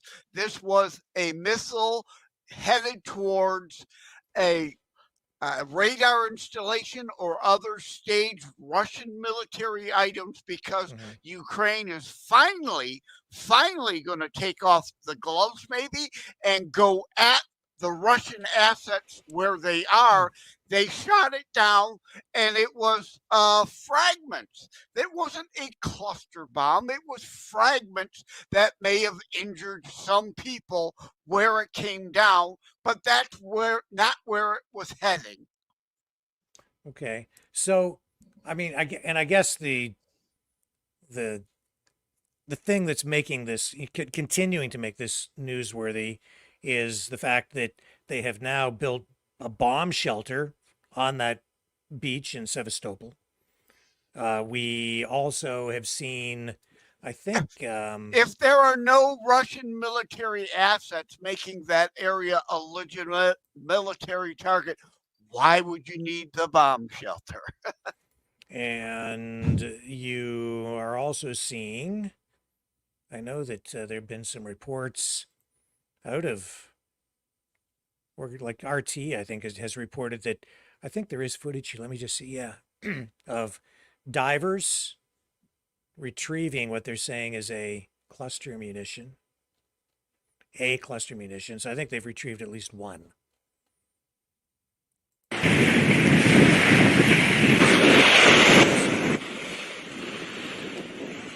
And I don't know if they've retrieved more than that, but the report here is that they retrieved a cluster munition, one, singular.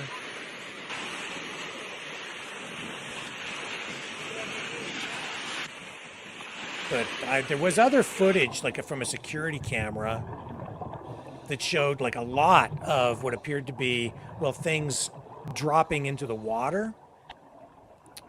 Fragments.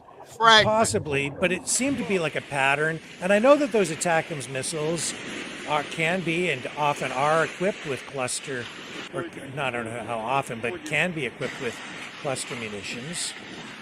So but then the story, I do remember this. The story after we had Kevin on the program, it changed to, or from, this idea that the beach had been intentionally targeted.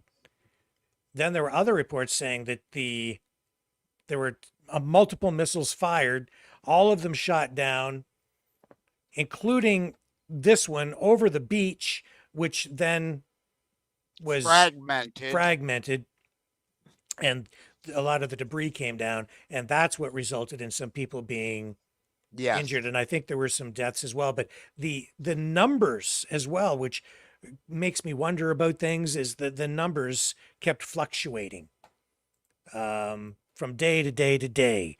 There were a lot of the details not consistent in the reports for whatever reason. Now, of course, if they've got radar installations and they're staging operations from that area, they're going to have SAMs, surface to air missile, anti-missile missile defenses like Israel's Iron Dome, our Patriot missile batteries, to indeed try to shoot down incoming missiles, trying to destroy that radar facility. Because again, Ukraine has so few airplanes, they cannot allow Russian radar installations to give early warning and pinpoint anytime a Ukrainian asset is in the air. No, I do know that that Russia has been criticized by, in some reports that I've seen, even before this incident, of putting military installations near the beach and areas where tourists congregate. Heavily criticized by some in media, even before this incident. Just as Hamas does. And they're allied. Russia and Hamas, why would they not also adopt the same tactics? And that's what we're seeing here. And this has all happened with a couple of things that lend. This is information that's going to support, I think, what you're saying here, Joseph, if I'm reading you right. You have the F-16s about to enter the picture, okay, being given to Ukraine. So they're coming on scene. So yes, if there are radar installations, for instance, there, they want to take those out in order to taken out. Protect those F-16s, because they don't have many of them coming in anyway. The other thing is that this all happened around the time that, if I recall, it was right around the same time that the United States, NATO countries were giving the green light to Ukraine for the first time to use NATO-supplied munitions, weapons, missiles to attack targets inside Russia. Again, this goes back to the art of war versus the art of stupid. If you're not willing to, if Putin knows we will not attack anywhere beyond the Russian borderline, well, you stage everything right across in your own territory. You've got to hit those installations in Russian territory, because if they have missile launchers on, if they have missile launchers on the Russian side of the border, and they're just firing missiles constantly into, areas to attack Ukrainian positions, then it's like, what are you supposed to do if you're not allowed to shoot back? They'll just sit back on behind the Russian border and just keep on firing missiles, and you're not allowed to defend. Like that would be defensive in that case. Now you also have some photographs, I think you said aerial photographs, right, to share here tonight? Yeah, and the other thing too is I forgot now what I was going to say, but Putin does not care about the Crimean and other citizens of the territory. They wanted Crimea to be all Russian controlled to protect that port that's been there operating under agreement with Ukraine for a long time. But that wasn't good enough anymore. And he wants the other area, doesn't care about those people. He wants that land bridge to Crimea to all be Russian territory. Well, it's not about the people, it's about the land. It is a very important piece of infrastructure, that bridge. Ukraine keeps attacking it. It is a key component to all of this. And yeah, there is evidence that they do have military installations all around that beach that you are going to show us here. You have, so here's some aerial photographs of military bases or installations, airfields, I think even in inside Crimea. So these are aerial reconnaissance photos that are out there that and you've again, obtained, right? ultimately, this was the goal all along, to be able to put military installations along and around the seaport they were using there. That Right. it's not about Russian speakers, just as Hitler claiming, oh, German speaking descendants in Poland, I'm going into Poland, which at the same time, of course, Stalin went into. And history, again, Stalin went into Finland before Hitler invaded anybody. But yet, we didn't attack Russia. We attacked Hitler and Germany. Hitler was stupid. He could have gone into Finland and been their savior, kicking the Soviets out. Well, to stay focused on this, right? So we're looking at here. I guess this is it appears to be an airfield. Yeah, but it's all regarding strategy. Again, if you're not willing to attack the enemy where their assets are, just surrender. Yeah. Well, even surrender. You're Ukraine. Not fighting. Ukraine still argues that Crimea is part of Ukraine. So everything in Crimea is still would have been fair game anyway, even before this before these NATO countries, including the U.S., giving Ukraine permission to use those weapons on targets, military targets inside the Russian border. And there's this other photo with aerial photo showing a radar installation. There's the radar, the main battery. There are others, but this is the one, again, lending the point of they're looking to take out Russian military assets. These are legitimate military targets, unlike the apartment buildings Russia keeps striking in Ukraine. And they, with SAM or their version of SAM, I forget right now exactly what they call those, their version of the SAM batteries or the Patriot missiles, shot down incoming missiles to take out those installations, and the debris, not a cluster bomb, came down on the beach because Putin doesn't care about any of the people. They are useful idiots for his need to land grab. Yeah, and I've looked at this before because of all this, criticism about the use of cluster munitions. When the United States decided that they were going to provide these cluster munitions to Ukraine, heavy criticism. But the thing to note here is that Russia has been using them too. And if you look up the information, there have been verified reports from the United Nations that show or indicate that Russia is using cluster munitions too, which is these are horrific weapons, and a lot of people would like them to just be banned and not be used. And in fact, there are some restrictions, I think, even in international agreements about whether they should or should not be used.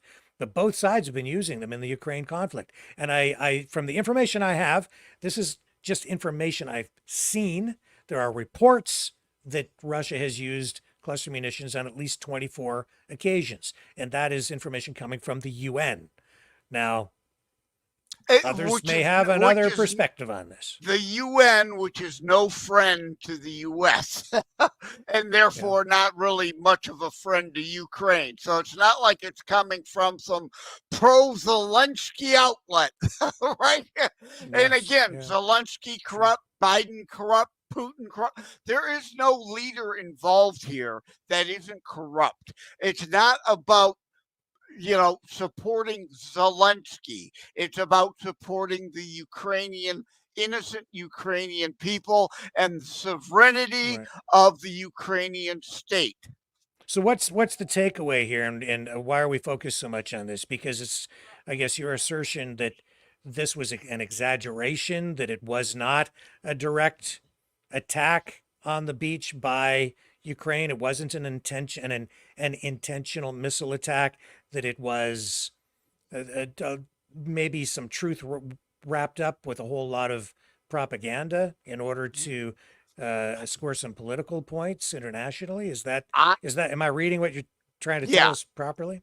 I am not saying that some Putin stooges completely falsely created a non-event to peddle his propaganda.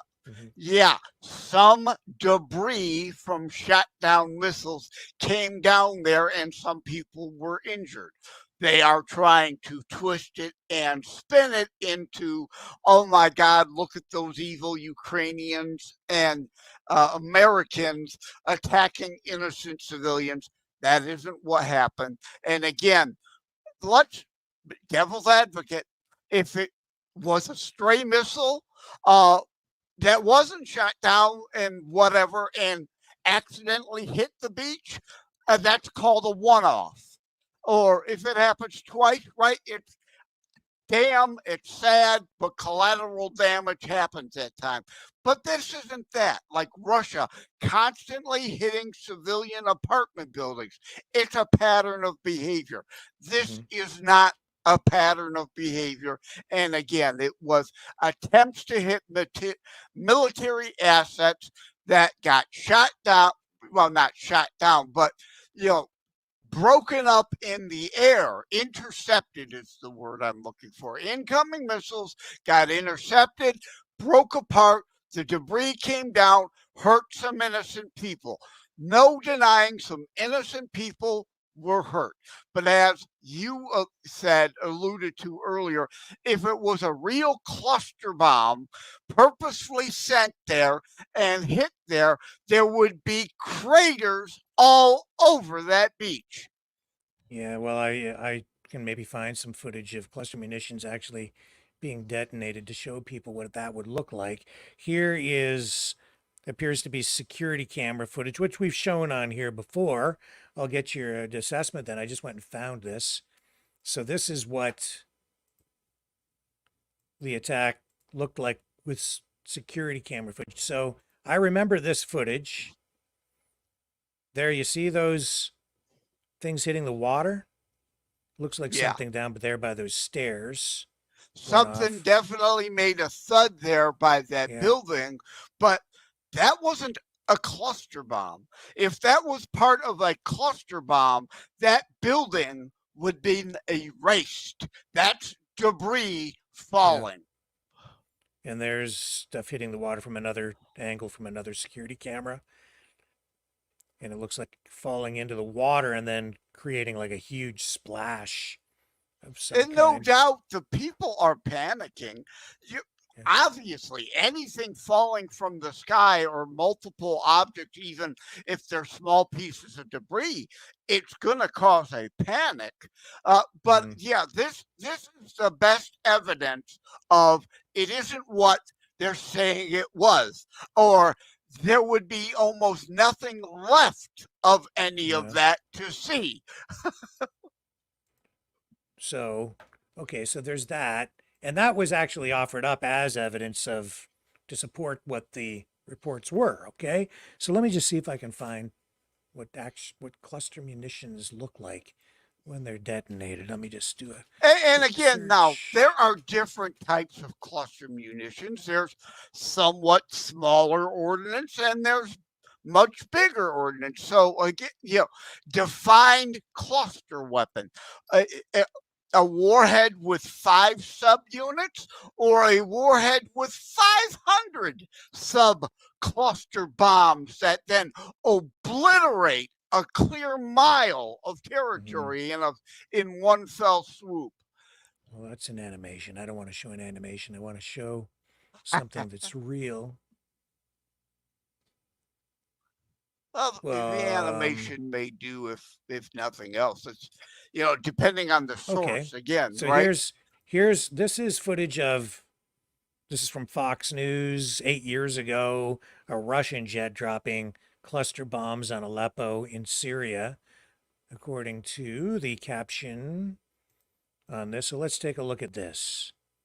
And again, I mean, this is not this incident. It's right. You know, just an example. Just something I'm finding here just online. So let's take a look at this. And so this is a Russian jet dropping cluster munitions in Syria. Footage posted 8 years ago. Yeah, look at all that devastation and destruction. And that wasn't, that again was probably just a medium level degree cluster weapon. There are some that will do more precision area damage. There are some that will do greater area damage. Holy smokes. Yeah, you wouldn't want to be anywhere near that. And that is not at all what it looked like on the beach. No, not even close. You know, even with them falling into the water like that, that to me looks entirely different. Maybe they were cluster munitions, but if they were falling and it didn't look like they were detonating to me. Thank goodness, because, you know, those poor people on the beach. Well, you're not going to have an entire set of 10, 50, 100, 500 sub-munition bombs in a cluster weapon all fail. Not one thing, including the one that fell next to the building with a thud, none of them are going to explode? Please. Well. So, if it was what they said it was. Because it wasn't. and again, you know, the thing that moves this story forward at this point is we know that they do have, I guess they still have, the Russians have some crews on the scene still there, scanning the beach or scanning, diving, looking for debris or whatever. They now have I believe the bomb shelter is in place. Yeah. Oh, no doubt they're still going to dive, and no doubt they will produce some manufactured evidence to try to further their propaganda claim. Well, you know what else comes to mind, Joseph, is because of all of the reporting about this, it's amazing the way information travels. You have these initial reports, including here on this program, where we talked about it as, excuse me, as being something that's actually happened. And then from there, some of the larger mainstream media outlets picked up on it, at least one or two, and then from there, all of them picked up the story and ran with it. And because none of them want to be scooped. So that's right. That's exactly. I can tell you that's the way it works, because I worked in television for CTV for so long. Everybody's watching all the other media, competing media. Nobody wants to get left behind. Nobody wants to get scooped. If somebody else has a story, you want the story, right? You can't any major stories. Everybody's got an exclusive. That's, you know, the warping of language and spin. Our reporter is saying it, so it's exclusive to us because our reporter isn't on that other channel. But even though you're really showing the same B-roll. So this information flows from one thing to the next thing to the next thing. And this went all the way, when I think about it, it got all the way into the U.S. election campaign. What am I talking about? I'm talking about RFK Jr. The Blame America crowd wants to run with it. Yeah. Yeah, so he picked up on this. Let me see if I can find his post. He's a nut. He's a kook. But, you know, in a way, he can be a useful idiot. Run with that. He might, you know, I think he's doing that to attract the anti-Biden crowd and some of the Trump level conspiracy theorists who might, again, just to be anti Biden and anti Zelensky, they'll be pro Putin. So if RFK Jr. peddles this, they won't blame Biden, they'll blame America in general. He might get some Trump supporters, whereas, as I've said on the air before, I think, unlike the Perot election, he actually might pull some Biden voters. Other than that, he's Well, look getting at this. disaffected. Look.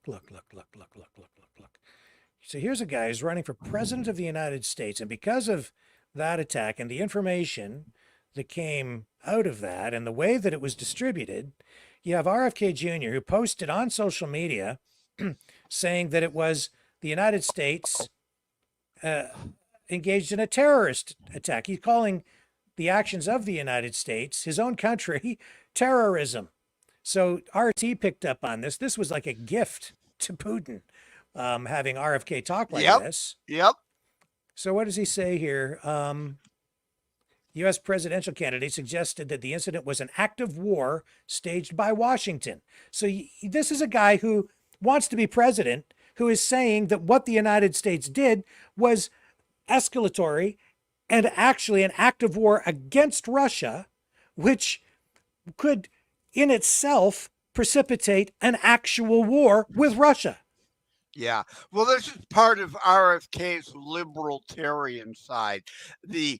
I'm against war, any war, doesn't matter, no matter whether it's justified because a nation unprovoked invaded a sovereign nation who then has a right to defend itself. You know,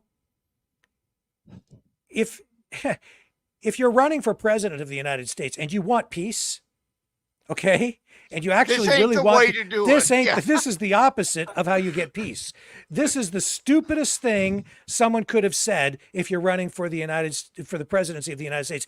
Even if you view it this way, if you really think that this is the truth, that's the last thing he should have said, because just by saying it puts the United States into a position of confrontation and of fault. And it says that the United States has basically declared war on Russia. And that's coming from someone who could end up sitting in the Oval Office. Well, no, he would never be able to do that. Potentially. But yeah, legitimately he's running. So if you want, just by saying it, it's inflammatory, because that's going to get people jacked up, especially in Russia, who are then going to want to force retaliation. They're going to put pressure on Putin to retaliate because he's saying that the United States did this illegal act of terrorism and act of war. It's basically an act of war without actually declaring war, which is not proper either. This is insane. This guy, I'm sorry, this is irresponsible. It's wow, this guy's going to run the country. This guy's going to bring foreign policy for. This is so irresponsible. I hadn't really paid that much attention to it. I knew he had said something along these lines at that time, but my God, you need to dial it back. Even as a candidate, you need to dial it down, not ramp it up. And this just pours, aviation fuel, gasoline all over this might be RFK Jr. has not been in the news at all for like 6 weeks. This could have just been a desperate throw it at the wall to get attention. Says cry. The recent Ukrainian attack in Sevastopol using American-made ATACMS missiles was terrorism in quotation marks and constituted an act of war by the United States against Russian civilians. U.S. presidential candidate Robert F. Kennedy Jr. has said. Goes on here. He's desperate for attention, even if it's negative. I just don't think he was thinking. He's not using his brain. Maybe the worm ate more of his brain cells than I realized. Responding to the incident in a post on X Wednesday, Kennedy noted that the U.S. applied ATACMS missile launcher receives targeting data from in his words, a sophisticated system only Americans can operate within Ukraine. That's not true. They train the Ukrainians to do it. He's suggested the only word to describe Kiev's attack on a civilian beach is, in his words again, terrorism. So the United States is guilty of terrorism and claimed that the fact that this was done using what are effectively U.S. operated weapons meant that it also was also an, again, quote, an act of war by the U.S. against Russian civilians. Whose side is this guy on? Okay, it goes on. Only Congress can legally declare war, Kennedy stressed. They should stop the unaccountable and reckless hawks directing an impaired President Biden. Even if you believe that that is the case, and he very well probably does, you shouldn't say that if you're running for president. You need to choose your words more carefully. You could still, deliver the message, but not in a way that paves the way for a full-blown war with Russia. That's just the wrong way to phrase it, the wrong way to handle it. That's certainly not diplomatic. It's just like, I hate America. That's what the guy's saying, basically. And we're guilty of all these atrocities. And then in the end, as the evidence that you're presenting would suggest, anyway, it was not exactly as advertised initially in the initial reports that we were getting out of there. Yeah. Now, again, if this indeed were a cluster munition, my story would be different.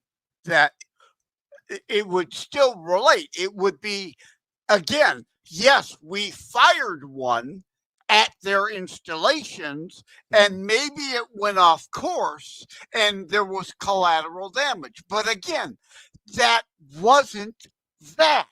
It isn't even close to that. It wasn't a cluster munition at all. There were shots fired indeed through the air by missile at Russian installations. They intercepted them. The debris came down.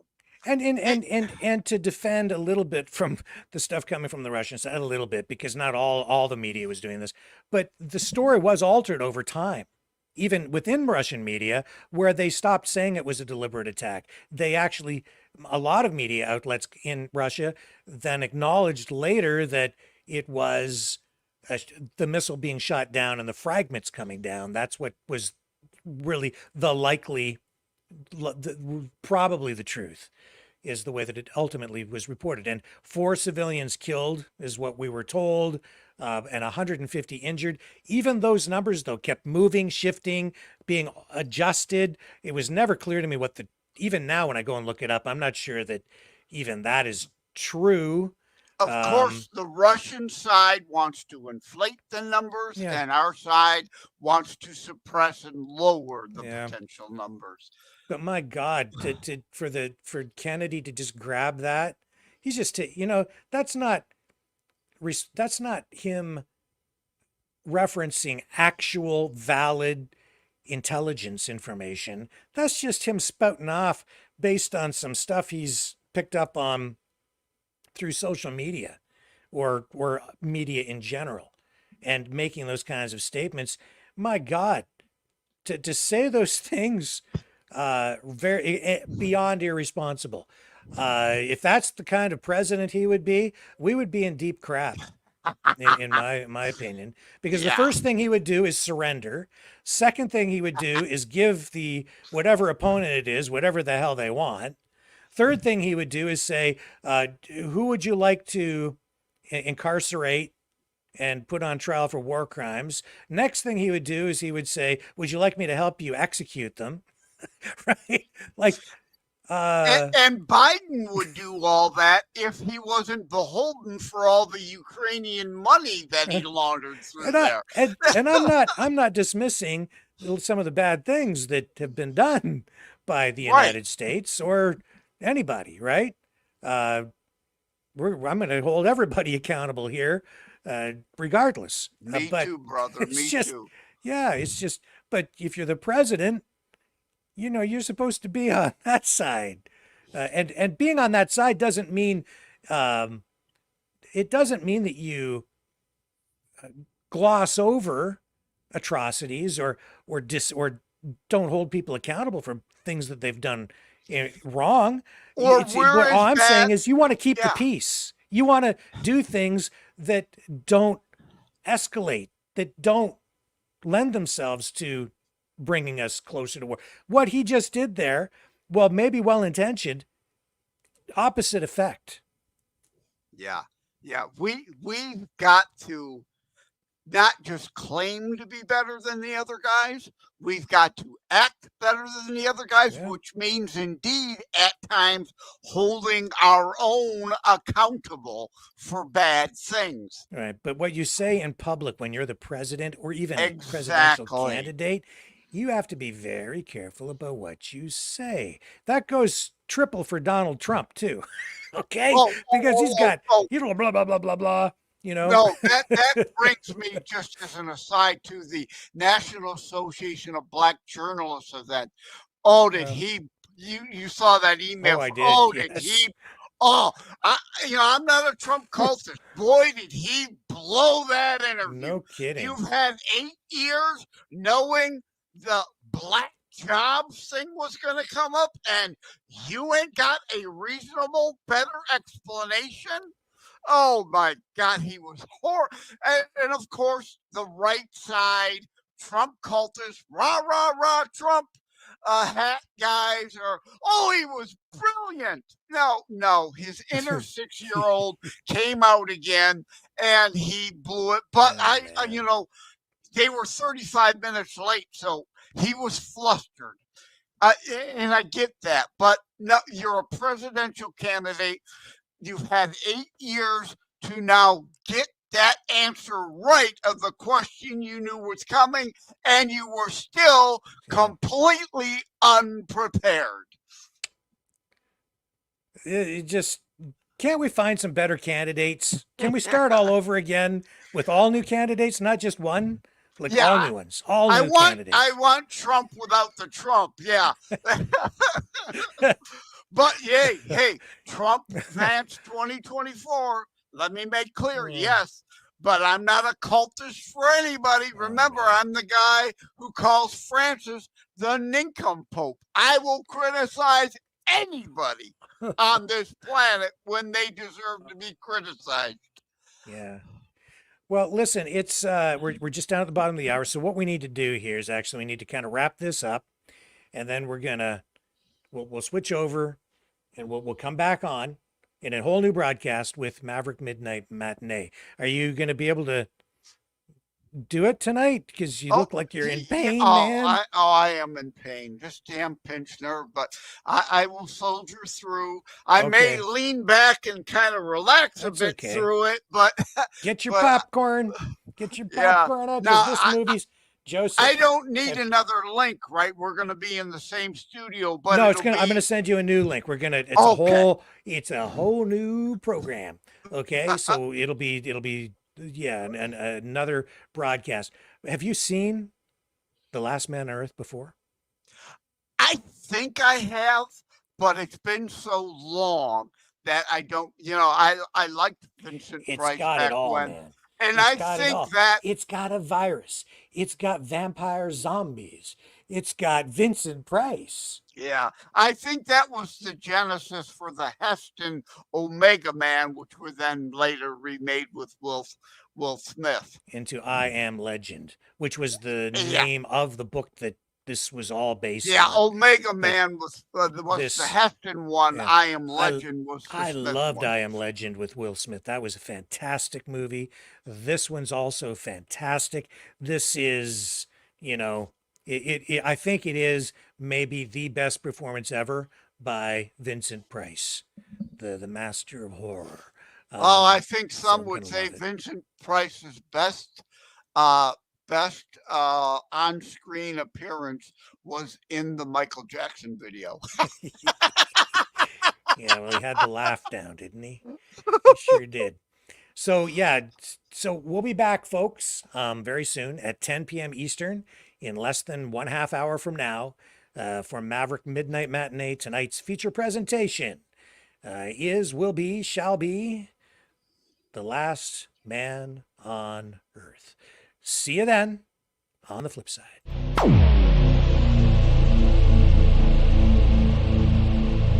This has been a Maverick Multimedia production.